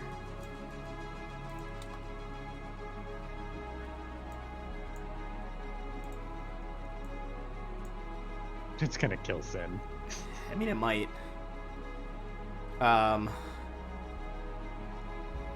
Dude, I told you before. Last turn it used its pulse, so it's not going to use its pulse this time. It is going to do... It might not necessarily go for the kill, but it is going to go for the drop, so you're no longer a threat when you are unstunned. So it's going to first go with the bite on Sin. That is a nat 1 on the bite. It misjudges as you're swaying and collapsing to the floor, and its teeth champ down on thin air. Let's go for a claw. Claw is definitely going to be a hit. Let me just double check its claw damage, because I know it's different. Yep, different damage dice. Alright, you're going to take 10 damage, which I believe brings you to 4. A nat 20, potential crit. What is your AC while stunned? This is going to be very close to a crit, potentially. I put it in chat. Okay, so you're taking a -2... Oh, is that with it already? Equipped? Nope. No. Okay, so you have normal 16, -2 from being stunned is 14. How much is your dex? From being stunned. It's -2. It's -2. It's -2, but then also you lose dex bonus to AC, is the other thing. Oh, so he's flat-footed -2, so his AC's 9. Alright, so that is going to hit. It's going to be a crit. ×2 on a bite. Okay, that's going to be 11 so far. And then... sorry, I'm doing math in my head. That is going to be 19 damage, bringing you to a -15. Are you still alive? My constitution is 10. Nope, he's dead. The final claw rips through your throat, and the life leaves your eyes as you go from stunned to full dead. I really thought he was going to survive. I really thought he was going to be the only one to survive this. I thought so too. I thought you were just going to leave. Honestly, I'm not even sure I'm going to survive this. Yeah, because you're the next target, and he has his breath again. Carrick. Okay. Let's go back to the other map. The untangled, mutilated, stalker. Yeah. I am going to use my my last tentacle to entangle him as well. Okay, hopefully. Give me a dirty trick. That is going to entangle him. All three now have the entangled condition. Such a cool image. So as you just like stand there, like shooting your arms out, a tentacle shoots to all three of them, wrapping them up, impeding their ability to fight you. Okay. And the strongest one there, the mutilator, I'm going to use the orca tip spear on him. Okay. It's going to be a 22 for 10. That is going to hit. As you sink the spear deep into its stomach, it is still alive, but that is a significant section of damage. We go now to Rain, who is, of course, on the other map. Let me switch back. All right, Rain. Okay. So, Crenshaw said something about blocking this door. He did say something about that. The door that doesn't exist? He wanted to block the doorway with a pillar. Maybe we could push one of those pillars over into the doorway to block off the exit. Is that even possible? If I save my turn and wait till Crenshaw moves, and then use my strength to knock a pillar over to try to keep this creature in there. There's no way to bring back those two guys, right? Not unless he has breath or life or resurrection or raise dead. No, I'm a hunter. I don't think any of us have. Anybody that had it is dead now, right? Yep. Okay. I didn't have it either. Well, I mean, Captain Carrick was probably the best spellcaster among us right now. So, I don't know. So you want to delay till after Crenshaw? Wait a minute, let me think real quick. Okay. You also got the Ugathal coming up behind you on your back. That's a fun idea, though. I like where your head's going with that. Yeah, that's not a bad idea at all. That's really what I think she would do. Because if she blocks it, at least we could get, hopefully, the rest of us out of here somehow. That's her thought plan. That's just the way she is. They're dead. Okay, goodbye. Move on. I wonder what the strength DC to push over a pillar is. Call for Crenshaw to back up, then. Yeah, that was what I was just suggesting to Sin before he got stunned and shredded. Right. So, that's what I would like to do. You tell me if I can do it. Okay, so you want to delay to then collapse the pillar? You can try that. Yeah. All right, but I gotta wait for Crenshaw to get out of the way. Yeah, I'm gonna delay you till after Crenshaw. Hold on. I gotta fix the order.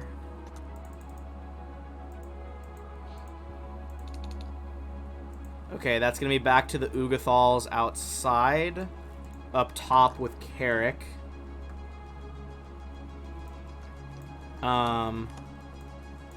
The final one that is on the statue is a javelin thrower. He's going to throw one of his last two javelins at a Lorien. That's going to be a miss as he whiffs and the javelin sails off past the statue. He then is going to just draw another one and move up a little bit. Not enough to provoke, but closer to a Lorien. Now for the three that are entangled, they are all going to spend their standard action getting out of the entanglement. But that is all they can do. And they're going to stay around Carrick. That's going to bring us back to Sin. Sin, I know you're dead, but...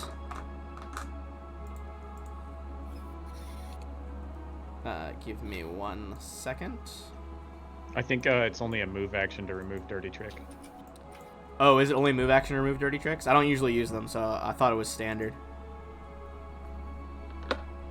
Let me check Dirty Trick. Give me 1 sec. It says cannot be used to impose a permanent penalty, and the results can be undone if the target spends a move action. Results can be undone. Yeah, if they spend a move. All right, so they're all going to spend a move action, and then the javelin ones over there are out of javelins, I believe. So they're going to do 2 stabs with the remaining javelins, not throw them.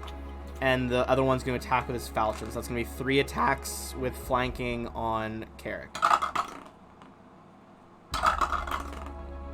Both javelin fighters miss.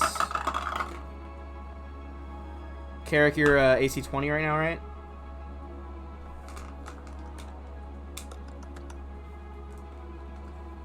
Carrick? Sorry, my mute was on. Yes, it's 20. Okay, so just the Mutilator's going to get through with his, like, falchion arm. That is going to be 10 damage on Carrick.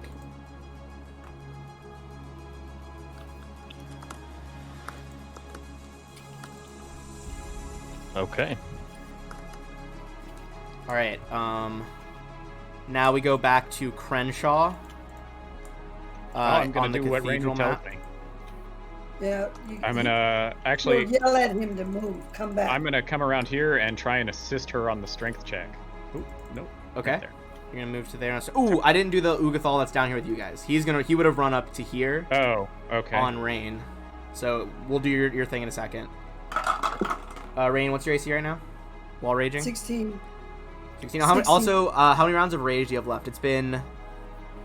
It has now been 13 rounds of combat, just so everyone knows.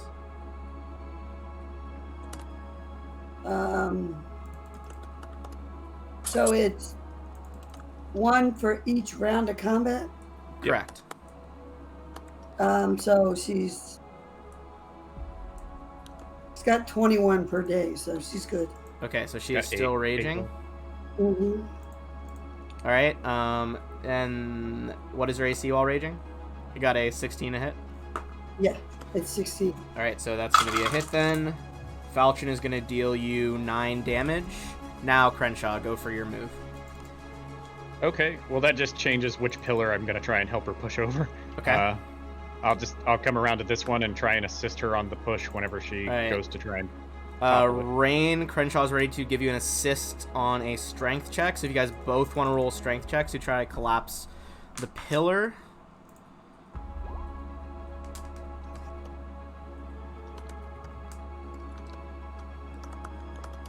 Oh, there actually are rules here for the remaining columns. I don't assist. Doesn't assist, it's a 16. Oh, that was a stealth check, by the way, Rainy, not a strength. Oh, sorry. All right. Where's the strength test? So, wait a minute. Under your stats, not the skills. The pillar. I did something wrong. Hang on. Okay. Oh, you did stealth. Yeah, I just saw. I did stealth. This might help. Okay, that is still enough. You guys shove over the pillar, creating a pile of rubble as it collapses into the doorway, effectively sealing off the door for now. However, that is going to destabilize the ceiling. As you can see, it's already lost several pillars here already. I need both of you guys to make a reflex save. Awesome.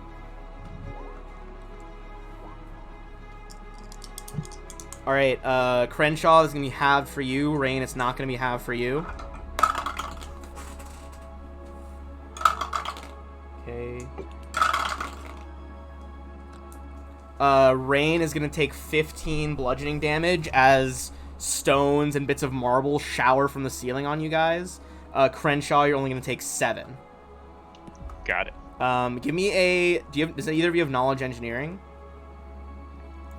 Nope. Nope.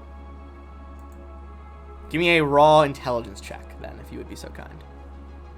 Oh, you're going to be regretful, yes. You're going to laugh at this one.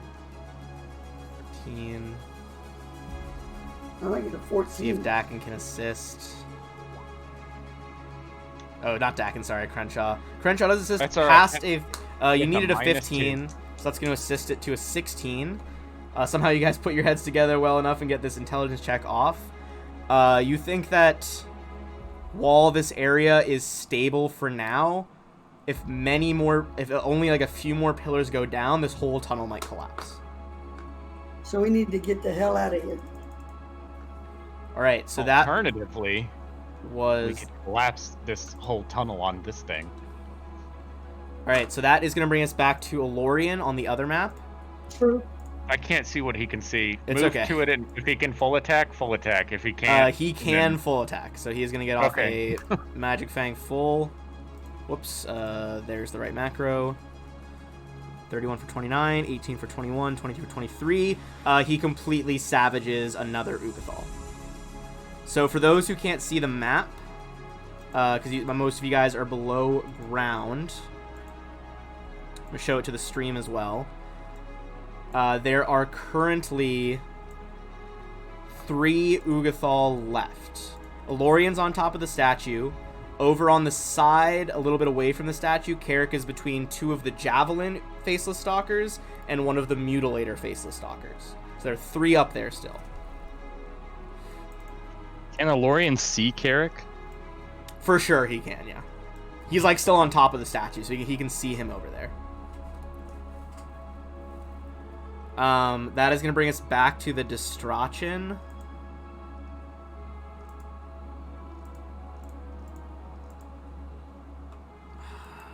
Let me see how much rubble that is going to be. We're going to make some homebrew rolls here real quick. You're good. This was winging it. We're just trying to slow it down even. Okay, you hear it starting to try to dig through the pillar and like stuff that you collapsed, but it does not make it out of that room. At least not this turn. That is going to bring us back to Carrick. As you guys yell to get behind another pillar. Oh shit.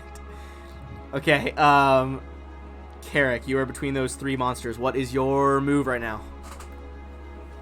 Okay, give me just 1 second here. I'm still trying to. No, you're good. You're good. Strategize here. You might want to abandon ship. Yeah, I'm thinking that I might do that. I just have to see what conditions or what can be allowed with Dirty Trick here. Okay, I'm gonna do respectively 3 Dirty Tricks on respectfully. Okay. Each one of these guys, but this time instead of to entangle, it's going to be to bull rush and push them 5 feet back each. So bull rush. Oh. Okay, only the first one of those is going to be a successful bull rush. Who are you pushing away 5 feet? Who? Which was the first roll on, if you remember? The first one was on this one. Okay. And then I'd say the second one was likely on this one. All right, so he gets pushed back 5 feet. Okay. And then, yeah, so it. So he's been injured. This top one's been injured. Bottom one has received no injury. Okay. What am I gonna do here? Is this a like an entryway right here? Like broken? Yeah, it is. It is one of the sections of difficult terrain, but that is a way you could go through the walls right there. Okay. Carrick is going to move into this room right there, and take the attacks of opportunity from these 2 right here. Okay, that's going to be 2 attacks with the javelins. You dodge the first and dodge the second as you duck and weave into the next section of the ruins. Okay. All right. That is going to be the Ugathals. Okay, so he can move. That's 10 feet, 15, 25. That one's going to follow you, and then we're going to have 15, 20. The other ones are going to double move to get around you, so they can't do anything, but he is close enough that he's going to get a falchion swing off. And you would get an op attack on this guy over here, the top one. Okay. And likely I would just do a bull rush dirty trick, try to push him back. Well, bull rush is a separate thing than a dirty trick. Dirty trick. You can use dirty tricks too. A bull rush can, yeah, yes, that's what's happening in this particular situation. Does that allow you to have like the improved versions? Can you do a dirty trick? Do you have improved dirty trick? No, I have it's just regular dirty trick that I can do with the tentacle, and it says that would you be able to use it as an op attack? Oh, can you not use a combat maneuver as a? And usually you have to have the improved version to be able to use it as a reaction. Oh, okay. Well, then in that case, I'll just use the Orca-tip spear. Okay. That is a hit. This one is below the one immediately to your left. The left of your token is below half health now as you lodge the spear and stab it again this time through one of its legs. And from the falchion, you're going to take min damage. That is going to be 6 damage from the 8 damage from the falchion. Okay. And that is going to bring us to Sin's spirit. Sin, for our second person tonight, you're going to find yourself in front of Pharasma.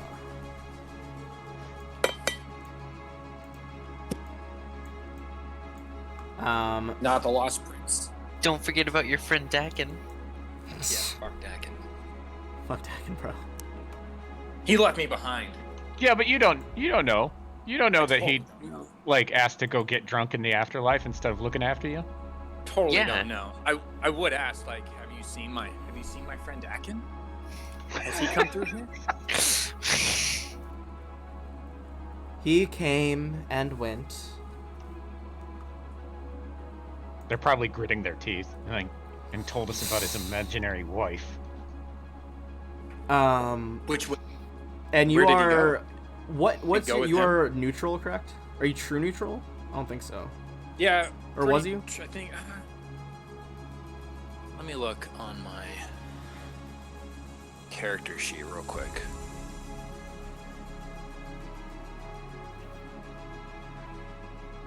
I have it as true neutral. Okay, give me 1 second. He was liking the idea of the moon, the goddess of the moon, but she's dead now. She is very dead. Amaznan and her brother and Akavna, they're both long since dead. As well. While you followed your beliefs, you did not end up in one camp or the other, as it were. But I think you will find peace in the eternal city. The perfect city. Axis. Axis is essentially a plane that's just dedicated to universal law, but is also neutral in the battle between good and evil. So while you're not lawful, she just tells you, I think this could be a peaceful afterlife for you. I thank you for trying to do what you needed to do. I guess with a look of sorrow and realizing that it's over, he would approach these gates and look longingly back, hoping to see Dakin coming with them, but moves on without saying anything else. One of her allies leads you down. Essentially, the pillar of Pharasma's spire is right next to the base of it is next to the city of Access. Can I tell her to wait? Hold on a second. She looks over at you. It kind of inclines her head questioningly. I have a friend down there. If you guys can look after him, I'd greatly appreciate it. His life's in danger. He doesn't deserve to die like the rest of us. Your prayers are noted. Good luck and goodbye, Enzo Sinnoh. Goodbye, my captain. and they lead you. They lead you back down. They lead you down the spire to the city of Axis. Oh dear. Okay. That brings us to Crenshaw and Rain, who I believe are trying to topple another pillar down here. Yeah, She wants Crenshaw to go over here. Yeah, I'll move over to here to help her. I guess that'll provoke. I wanted you to go behind it. Well, I mean, we're pushing it in this direction. I think you provoke just from trying to like be pushing a fucking pillar next to it. I wanted to push it at him. Oh, you want to push it over him? Push it at him. Yes. Oh, well, and then we could go behind here. It might be better off for you to just attack that thing with your axe. I mean, it's not the axe might straight up do more damage unless you collapse the entire ceiling, which might not be the best for everybody. I was fine pushing another column down into the doorway just to like permanently seal that thing in. Okay. Up to you. What would you guys like to do? It is technically Crenshaw first. Whose turn is it? Okay. Okay. Well, I'm going to come over here and prepare to assist her to push this into the doorway because that's what I thought we were going to do. So. Okay. All right. And that'll provoke me moving there. Alrighty. All right. Let's do a op attack. That is going to hit with the like arm falchion. You're going to take 10 damage as Crenshaw. Okay. So, if we get rid of him, then we'll have more time to push that over here. I guess then I just try and push it over if she's going to be like attacking. Okay, so Crenshaw's going to try to push it over, and Rain, you're attacking it with your axe? Yeah. Okay, so Crenshaw, make a strength check. That's not enough. No. It would be better off to probably hit that, because assisting a 9 is only going to potentially bring it up to 11. Okay. It's not very high. Alright. So do I need to move over here? No, you can do it from where you were. Can attack him right from where you were. Alright. Here we go! I clicked the button, now we just wait. Rip. Here's the question. If he uses his like sonic destruction breath and it goes through, does that attack the pillars too? Potentially. That's scary. Alright, that is going to be one hit with the Great Axe, dealing 17 damage. It is still up. The pillar manages to hold steady, even though it is thousands upon thousands of years old. Which brings us back to Lorien on the other map. He'll run to assist the captain if he can get to there. He is going to, let's see. What's his movement speed? 30? 30. Alright, so 10, 20, 30. He is going to have the high ground from there on that one. So he's going to go in for a bite, I assume, is a better one? Yep, his bite's the best. And he almost finishes off the last Mutilator Stalker, but it is still up, as he is kind of positioned behind the Stalker, up on top of the statue. The remaining Ugathals are still around Carrick. That's going to bring us to the Distrachin. The rubble shakes as the Distrachin lets loose another blast of energy. But let's see.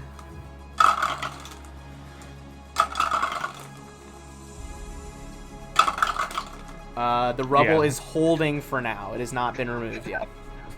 Awesome. You hear it like roaring in anger from behind the door, or behind the collapsed pillar. That is going to bring us to Carrick on the surface. Okay. I'm going to try to do something creative here. So one has a falchion and the other two have spears, correct? Yep. All right. Starting with the... I will say, keep in mind, if you're going to like disarm them or something, his arm is the sword. It is like one thing. Oh, Okay, well, there goes that. But are the other ones? Are they? The other ones are spears? they're just like literally holding like masterwork javelins, essentially. All right, I am going to. Oh, jeez. Okay, he's going to try to disarm the two that he can disarm. Okay. So I'll do the disarm the tentacles rolls. Try to like whip their weapons out of their hands. Yeah, go ahead. What else are you gonna do? Oh, and then with the other one who has the falchion, the mutilator, I'm gonna use a dirty trick to try to blind him for one round. Like just smack him across the eyes. Yeah, like throw some sand up in his face. All right, so this one is blinded for one round. The top one is disarmed. The bottom one holds on to its spear. It's just very rapid, like the tentacles just like strike out at the three foes. And then he's going to step into this space right here. Okay. And that's gonna be it. All right. Then we're gonna go to the Ugathals. The one you disarmed is gonna take a standard action, picking up his weapon, and then moving to here. Other one is he is within difficult terrain, so he can't 5-foot step, but he's gonna move up and try and stab you with the javelin. That is going to be a hit for 5 damage. Okay. The other Faceless Stalker is going to try and follow the sound of you moving. And he tries to swing at where he thinks you might be, but because he is blinded, he totally whiffs and hits the square next to you instead. Okay. That brings us back to Crenshaw Underground. Crenshaw and Rain. Sorry for Sin and Dak. I know you guys have been out for like a shit ton of rounds of combat at this point. I pray for help. It's not bad. Dude, it's all good. I'm just watching these guys fumble around. Cry out for Gozer's help and try and push on the column. Okay, let's see. That is going to be enough as the second column collapses this way now. Farther blocking off the door. Okay, that means there's 4 columns down in the tunnel. Just say, run now, damn it. The ceiling begins to rumble. You think it is precariously close to collapse. If you risk anything else, the two of you make a reflex save, as you are both adjacent to the pillar as it collapses. Oof. Alright, both are going to fail. You guys are both going to take 14 damage, which I believe puts Crenshaw at 1. Alright. I provoke. You provoke? Okay. You say, I told you to run, damn it, I told you to run. What's Crenshaw's AC right now? 18. He's gonna hit you. Okay. With the falchion. As you run, he cuts across your spine, dealing minimum 8 damage, and you collapse to the ground, sword wound in your back, as you begin to bleed out. That is gonna bring us to Rain's turn. She's just gonna scream and take 2 hands on her great axe and swing it for home. Alright, go for your rolls. As soon as it comes up.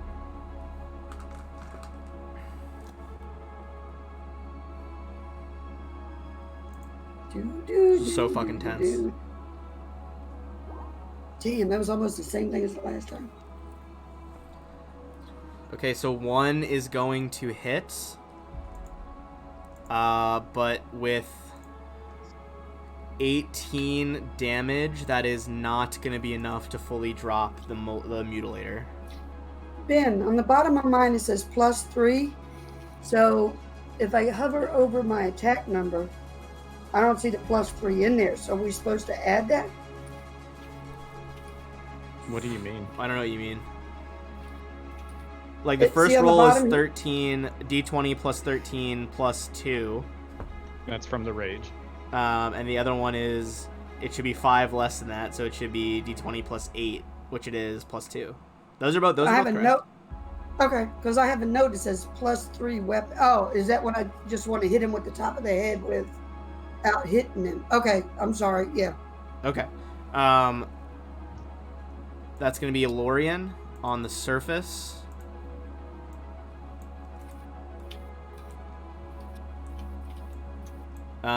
He is going to try and just full attack the mutilator up here. And would he realize that Crenshaw is down with their connection? Nope. Okay. I don't believe so. Okay. But that was a pretty confident if he comes note down from here, him. he won't go berserk and attack everybody.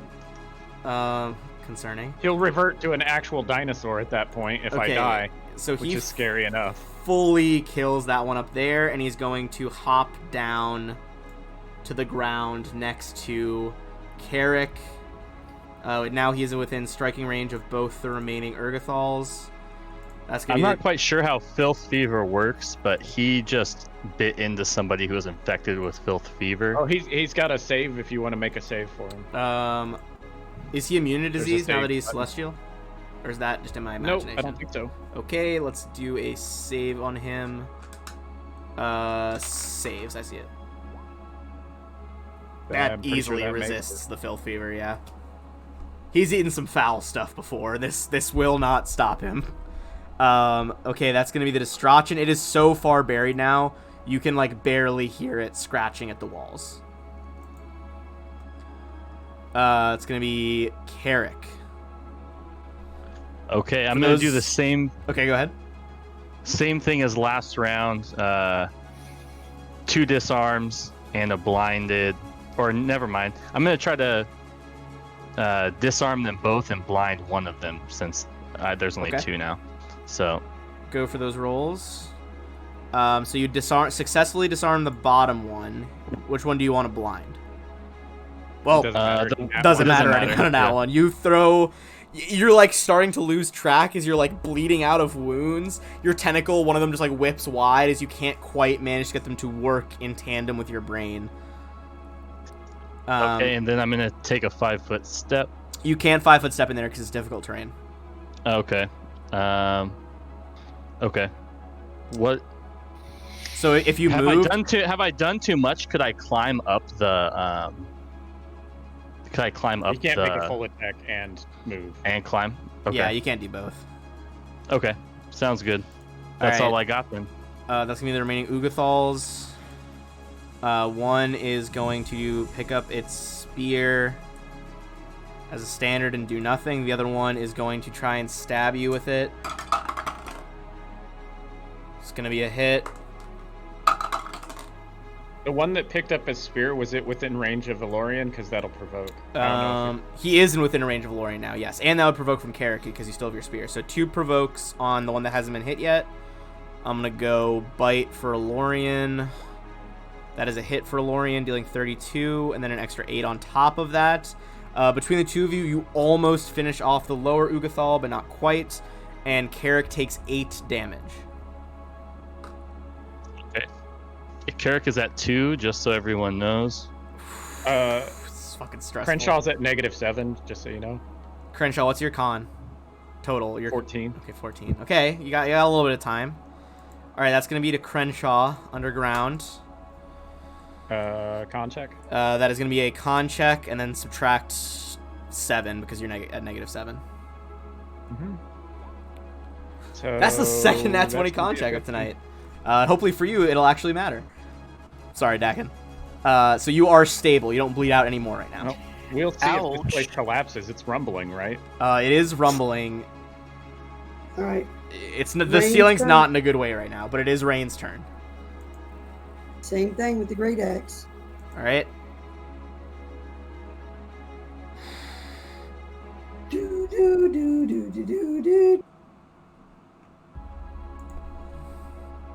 Come on, roll 20. Crap. Oof.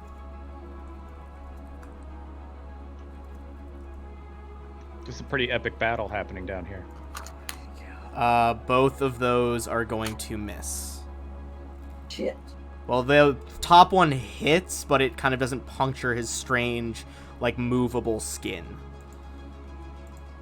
That's going to be Elorian, who is up top now. And with a full attack, might be able to finish off both. Let's try it.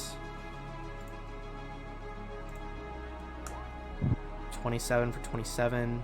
That's a minute. He with his bite attack bites into the lower one's skull, crushing it, but unfortunately is unable to connect with the top one next to Carrick. Was that one also infected with Phil's fever? It also was, yes. Okay, I think he needs another save then. All right, give me 1 second to get his saves going. That is a 14. That is, what's the DC of your Phil fever? 18. Okay, the dinosaur is infected with filth fever. Holy fuck. Alright, god damn, this is intense. Okay, that was Elorian's turn. Distrachin, I'm actually going to take him out of the order now because he is so far away from being able to move. Which brings us straight back to Carrick. Okay, Carrick is going to use one dirty trick and try to blind this guy, and then use 2 tentacles to try to damage him, and use the Orca-tip spear.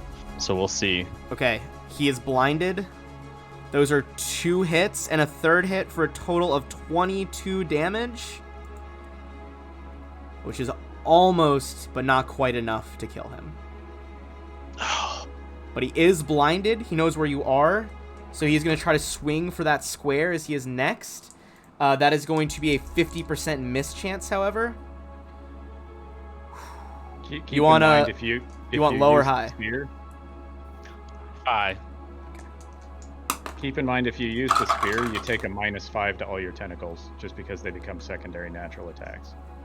That is true, but he would have hit on both of them anyway. But yes, they do become secondary attacks if you also use a spear.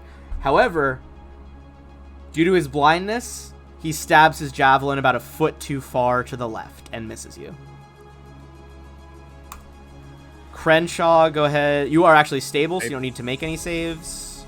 So we're going to go straight to Rain. Yep. Try this great axe again. All right, go for the great axe swing. Wow, did it that time. The second one is going to hit. Oh, sorry. Before that, the Ugathal would have tried to hit you. Yeah. Because I forgot he was downstairs. That is going to be a hit. Okay. Rain is going to take...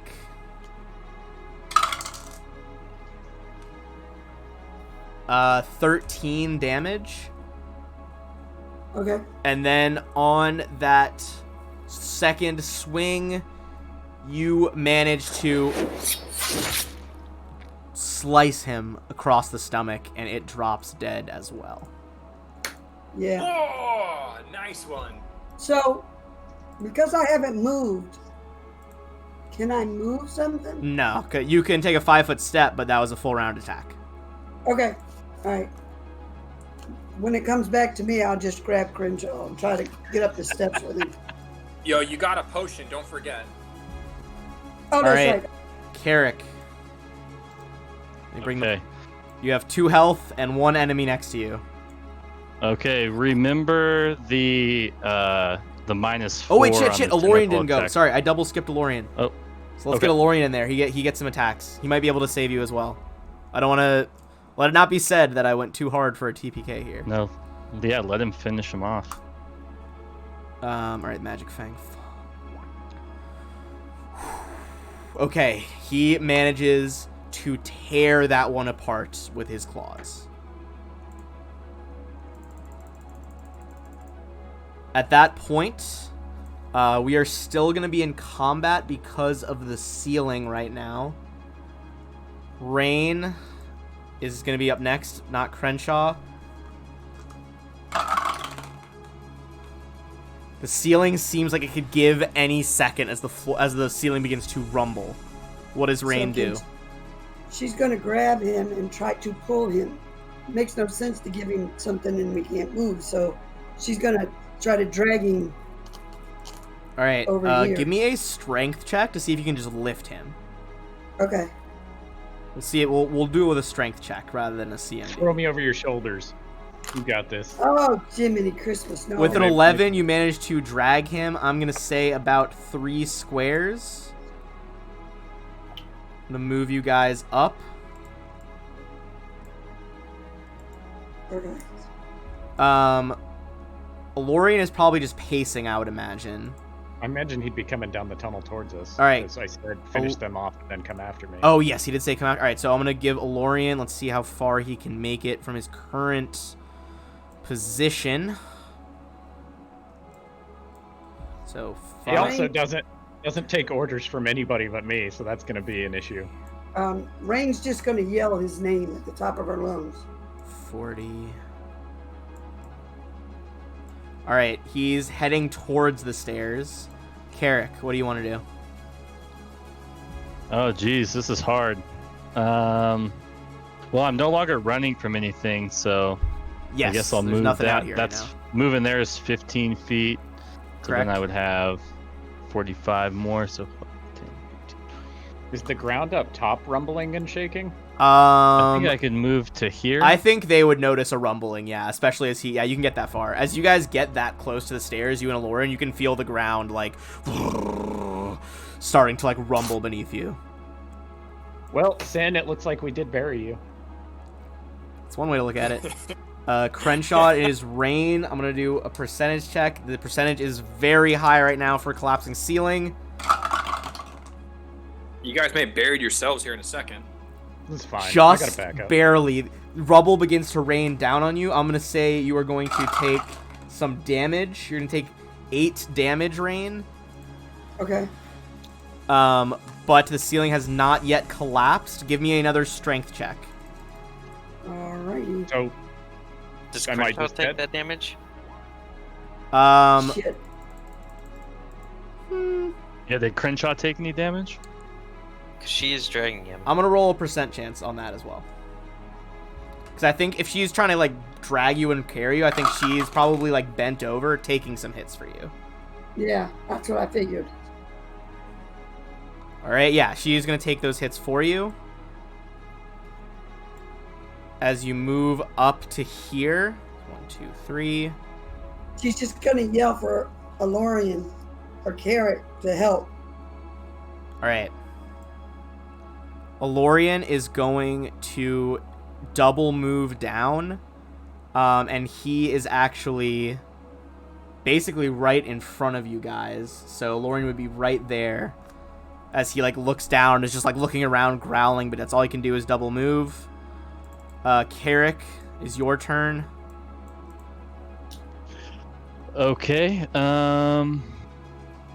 Yeah, hearing the rumbling, Carrick will move to the top of the stairs and take a look down, but it's not going to go into the collapsing room.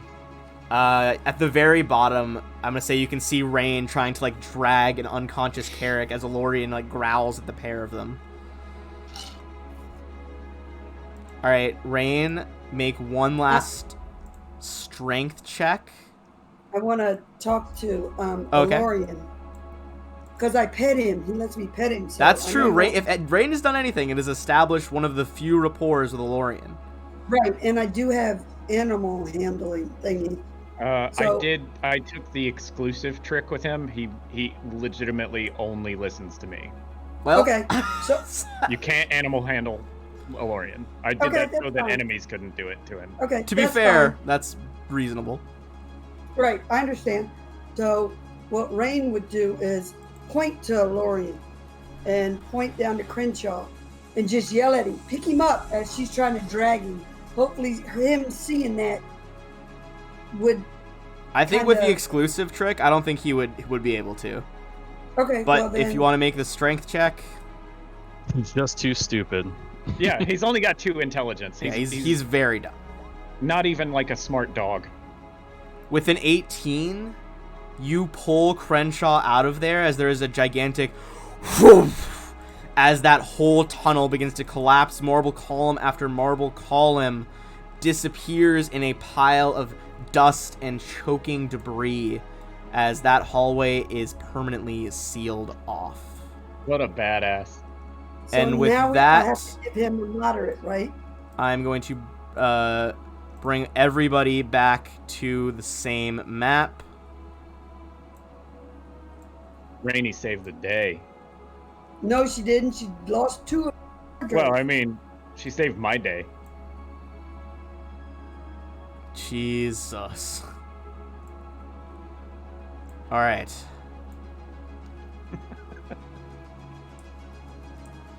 And with that, we are out of combat as you drag an unconscious Crenshaw out of the tunnel. And she'll have to tell Carrick what happened. Yeah, Carrick looks at her and says, let's take him back to the ship. And she'll tell him, she'll go, we can't take the other 2. They're gone. Buried. And I say, Sin? My first mate? Oof. And she'll look at him and go, yeah, he held out as long as he could. And he tried to protect everybody, but it was a good day for him to die, I guess. Well, I feel like we should just leave this bloody island, leave this whole place behind us. All right. So as you guys begin to tend to Crenshaw's wounds, presumably about to heal him, I think that's a good another spot for a little 5-minute break. I'm gonna run some ads, and before we do, from all those encounters moved together, that is going to be 4,800 XP for everybody. Well, we're level 8. Whew. God damn it! Now I gotta level up my characters. All right. So I gave a new one. Sin needs a new one, a new character sheet. You said 4,800? 4,800 is what you guys just got. Shit, come on. Braves. Oh, I'm sorry, the next one. Oop. All right. That's correct, if anybody was wondering. That's what I got. Ethan, you should have a new character sheet in your one as well. Or it's loading right now anyway. There we go. That should be it.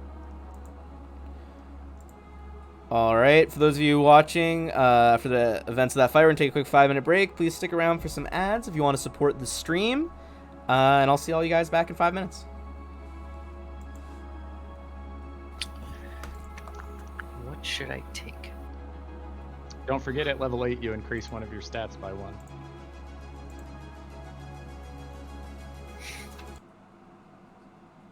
Self.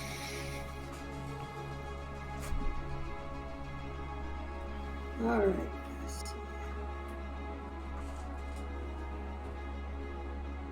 I don't know what I'm going to take yet. I think it kind of depends on... What happens? Yeah, what happens towards the end. We'll see.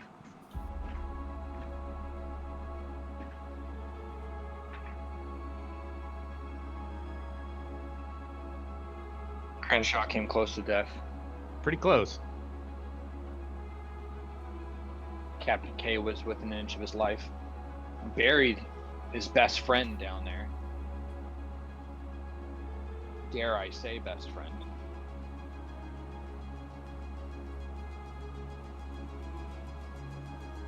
Yeah, I'm down a whole bunch of points too. I think I'm like at 4 now.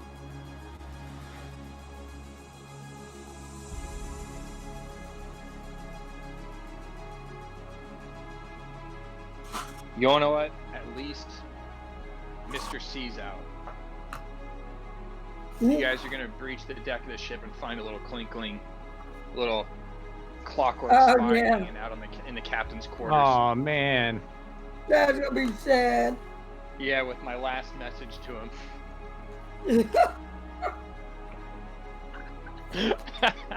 That's fucked up. Right? Oh man. So he'll inherit Mr. Clocksler, huh? Yeah.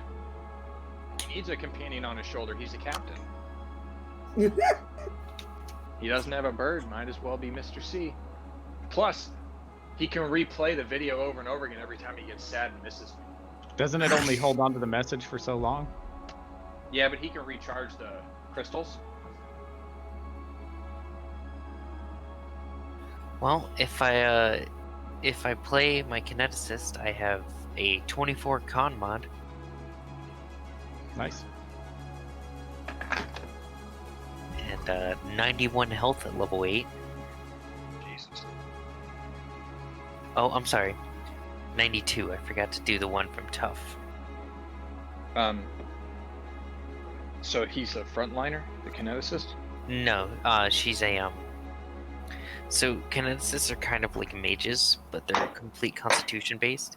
It's more like a ranged, because I have a what's it called? I have blasts, and I have a blast that does 66 plus 10. Actually, yeah, 66 plus 10. Twice a turn. They're kind of like mages that specialize specifically in one element. Also, that doesn't cost any burn because I took my infused specialization twice onto it. But now I get a 4th level. I have two options on the table, so we'll see what. Yeah. We'll see what happens. So I guess I should take renewed vigor or share range. Okay, let's see. What is a good utility? Level 4 utility. Oh, healing burst. Come on, Braves. Is that Linnea or is that Sacred? Oh, okay.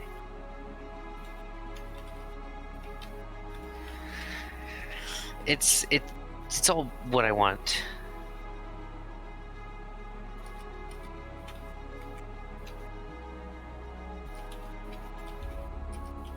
Let's do shit.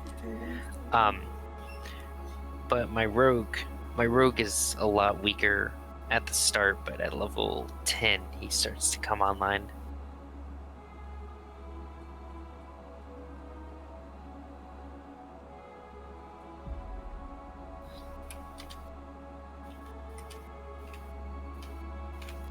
I can turn into an animal? I mean, yeah, why wouldn't you? Because I'm a barbarian. Haven't you ever been so angry that you grew fur? Dude, I tried to back in 5th edition, I tried to get my my DM to let me. I wanted to multi-class Druid Barbarian, specifically Totem Warrior Barbarian. Yep, I did that. Go, Then you could turn into the animal. Yeah, I was like, can I just turn into the animal when I rage? And the DM's like, oh, no. I'm like, I'm literally, like, gimping myself because I'm going half caster, half melee. The fucking best melee In archetype reality, in the game. that makes sense. Because a barbarian typically, like, when they originally came out, when they rage, they take on the aspect of the animal of their tribe. You know, That's tribe what of the bear, tribe of the elk, and they take the aspects of that animal, which would make sense if you turn into him. That's what the Totem Warrior Barbarian is too. That's 5 minutes and I'm back. Just a bunch of like different animals that barbarians can channel. Give me a minute. I have to level up myself and the animal companion, so it's kind of a. That is okay. I think we deserve some leveling up time and some chill time after that insane fight. I thought it wasn't going to be as big of an issue until the other ones showed up. I was like, that's why I didn't like want to say it last week, but that's why I was so stressed. I was like, oh god, there's like 2 more waves they haven't even seen yet. The book even says at that point, it's like, you know, the PC should be careful at this point, because if they're not careful, the different waves could lead to a TPK. Even though individually the Faceless Stalkers shouldn't be much of an issue for them anymore. And I was like, oh, truer words have never been spoken.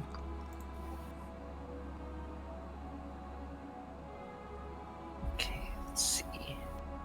Water. You okay, bud? Need some water? Yeah, no, I'm just... Guys, fun fact, because I'm a psychopath, I didn't drink water that entire time, and I kept forgetting. Drink water, you dumb bitch. Hydrate. Hydrate or dihydrate, as they say. What the fuck is this? Well, you're talking about my saying, and I was like, it's fucking funny, is what it is. No, a hydrokinesis must demonstrate the favor of a powerful ruler of such a place. She must then succeed on four consecutive DC 20 swim checks without taking 10. If she succeeds, she learns the water alteration wild talent. If she fails, she takes 5d6 points of bludgeoning damage. What? You gotta become one with the water, man. Yeah, if I try to compel the water to obey me. If I win, I get a free talent. If I fail, I just die. This is some lion turtle shit. Like when they do that flashback in Korra where it's like, oh, the people used to live on giant lion turtles and they gave them bending. Oh yeah, that retcon. Shut up. It's a good episode. Dude, Juan, the first first Avatar, dude, he slaps. One. I think my wife just agreed to move me. Hey, what'd you say? Okay, I thought she was agreeing with me about Avatar 1. Oh, okay. So, if I succeed, I get the water. Avatar 1, how he slaps. The water alteration, one for free, which lets me change salt water to fresh water and back and forth. No, what? Isn't his name like Juan or something? Why? It's not like it's Avatar 1. Well, he is also Avatar 1. He's the first Avatar. It's like playing fucking Bravely Default all over again. Hey, Ben. There you have it, folks. April says she wished we had even more story of him, so in your face, Will. Oh. Ben. She just told him to fuck Damn. off. He heard. Good. Sorry, Diane. What were you saying? Can I take animal rage and turn into an animal? I don't even know what animal rage is. I think it's your It's animal right here, companion this rages, though. Is what it sounds like It to says me. you transform into your animal. You gain the effects of the 3rd level animal form spell, except you use your own I believe that is a temporary. 2E feat. I got the core book in front of me. So is it called Animal Rage or Animal Rage Fury? is from 2E, I'm pretty sure. Animal Fury? That's a rage power. But it doesn't do the same thing. Are you sure it's the core rulebook of the first game or the second game? Like, are you looking online? Yeah, I have the physical book. You might have the book from the 2nd edition, because that's a barbarian rage power from Pathfinder 2E. Yeah. That's a separate game. Yeah. So I have to get the core book for Pathfinder 1? Yes, if you want it. It's all available online. I'll send you a link to a free digital version. Okay. None of that blasphemy on my stream. Hey, and it's good to have the second core rulebook. You know, Pay we're for what transitioning you that give. direction.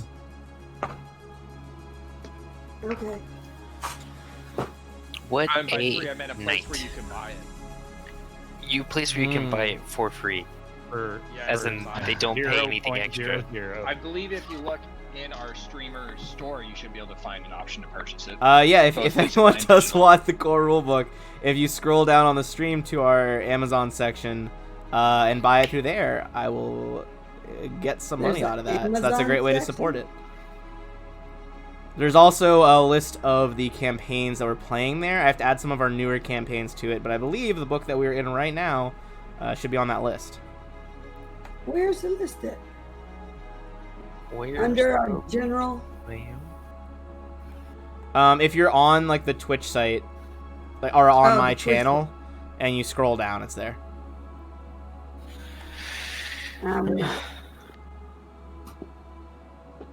It's called Amazon Blacksmith. And the core rulebook is there, as well as, yep, the one we are in right now.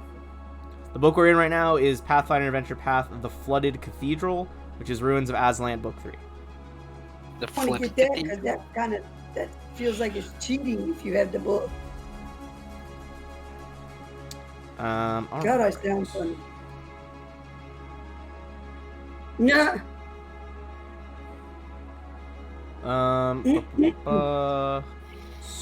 So how are we doing on leveling up and stuff?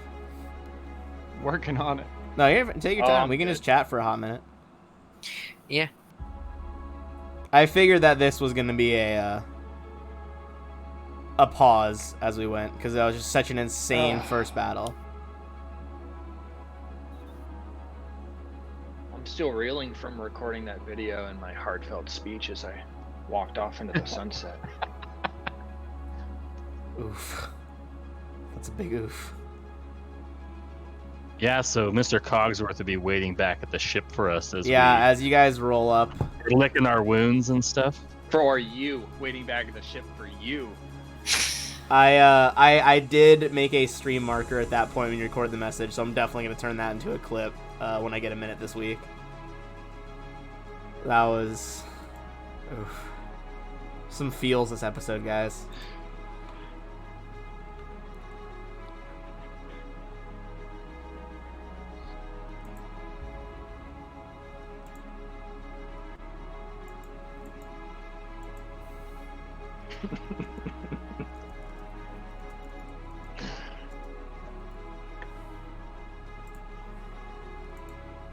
Well, as if he needed it, Alorian just got a nice little bump to his AC.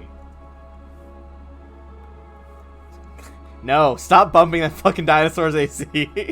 It's 34 now. How? What? Why did it get that much higher? What did he do? At 8th level, Hunter gets another animal focus at the same time. So he just added 6 to his dexterity, and then he took the animal companion feat to add another +1 to his natural armor. Well then.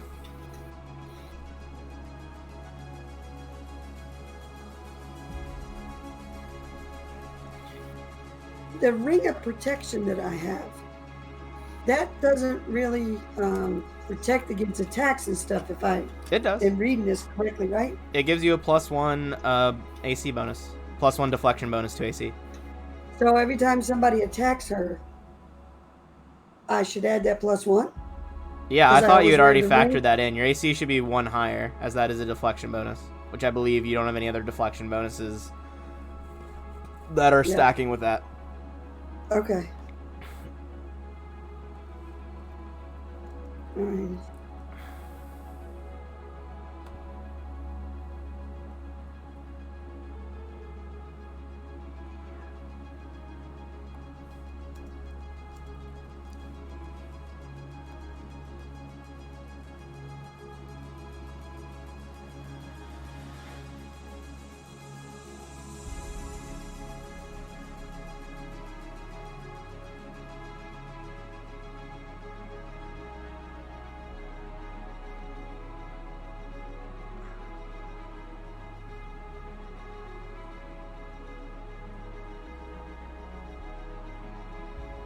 Alright. Got some knowledge that I'm getting ready as well. So Rain was leveling up. We got Crenshaw leveling up. And how are your guys' new characters going for Will and Ethan? I have not transferred anything over to Roll20, but Valid. I have it Yeah. completely made.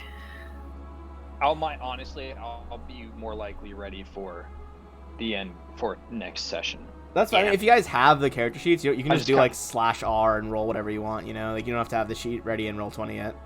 I mean, with multiple deaths, if you guys want to end early, I'm okay with it. It's Yeah, not I gonna mean, bother how are we feeling? I don't want to force the session. I do want to do some last business keeping stuff as you guys sail back to the colony to recoup. But if we want to call it as an early session, we can. We've played at least 3 hours right now, so that's something. Yeah, I'm into that. Are we all Yeah, 'cause, down with that? Yeah, that's Yeah. fine. It just takes me longer to level up than everybody else. Yeah, especially in the later levels where I have to do 2 things and I'm looking at like all the changes that happen to each. It's better to be able to level up between Yeah, sessions. I'm anyway. fine with that. I think I hate Just player plain old deaths, playing. but I think that this would be a good stopping point. Yeah. This was foreseen. As soon as they like got down there and that thing attacked them, I was like, oh, that might be the end of them. Yeah, that was a very unfortunate creature to encounter on that side, like right off the bat. So presumably, as they get Crenshaw up with whatever healing you guys have available, moderate cure wounds. You guys are able to return kind of the way you came to your boat, the Besmara. And as you sail to the colony, getting ready to kind of dock at Talmandor's Bounty, Carrick, do you want to say anything, or do you want others to say stuff? Yeah, so after watching the recording of Sin right before he died, Carrick is like kind of reeling with the loss of his first mate, and he looks at the others and says, I'm sailing away from this place. I've learned that you can only spend too much time on land before people start expecting you to become a hero. And what I've learned is I'm no hero. So if you want to come with me, you can come with me and become part of my crew. But if you don't, well, then these are probably the last words we'll ever say to each other as I bid you goodbye. Well, I mean, I understand. I'm a hero, though. I'm gonna stay and help the colony. All right. All the rest of the crew, at least from the colony, they're just like, I'm sick of the death and mystery here. I will follow you, Captain Carrick. And I say, and Rain as well. You're a lazy crew, but you're gonna have to do. They crack kind of a half smile and get down to work. Rain, what were you gonna say? Rain will probably look between the two of them and say, I'm no hero, but I don't run from a fight. They took something from us. Now I must take something from them. I must have equal, must have level, must have revenge. You do you, Captain. Rain do Rain. Put my hand on Rain's shoulder and wish her good luck and toss a gold coin in the sea to Besmara. She'll shake her head at him and say, good luck to you too, Captain. If you ever need a master at arms, you call me. You contact me. I will come. I love that. I'll pray to Gozra to give you safe winds. Thank you, Rainey. Thank you, Crenshaw. Goodbye, Alorian. What do you do with Mr. Clocksworth? Stay with you? Yes, Mr. Cogsworth stays with me. He skitters up your shoulder where it once rested on Sin's. That's good. You always have companion. I go back and get the babies that we left, and I raise. That's what Sin would want. Yeah. You're gonna go raise the Chules? Excellent. Yeah. And maybe, who knows? Rain might run bar. Alright. As you all finish your goodbyes, Talmandor's Bounty comes over the horizon.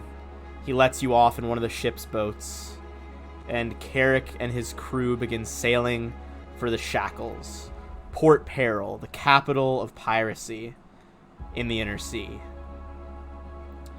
And with that solemn goodbye, our friend Carrick, both in and out of game, is going to be going. Drew has some important education stuff to attend to.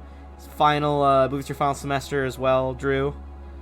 And hey, as somebody who majored in education is all important, and we're gonna miss you. We're gonna keep your seat warm for sure. Yeah, thank you. It was fun playing with you. And when when you're all done with it, if the campaign's still going, fucking pop back in and join. I do have the Besmara. When we move over to the Skulls and Shackles, we'll meet up with Captain Cake. We'll rearrange the Galarian timeline and put Skull and Shackles if after he runs this. this pirate game, he's gonna have an NPC that terrorizes us occasionally. Oh hell yeah! Although if he comes back, that'll be a hell of a Deus Ex Machina. Just a fucking full ship with like cannons. All right, that was awesome, guys. Good stream, good game. How sad. Thank you for running. Huh? Yeah, thanks. No worries. That was a heartbreaking session. Yeah, for real. But that's a land full of opportunity next session. Yep. All right, I'm gonna run one last ad break for our friends who are still watching. If you want to support the stream, stick around. Thanks to everyone who's watching. Thanks, everyone. Thanks, guys. Bye, guys. Later. All right.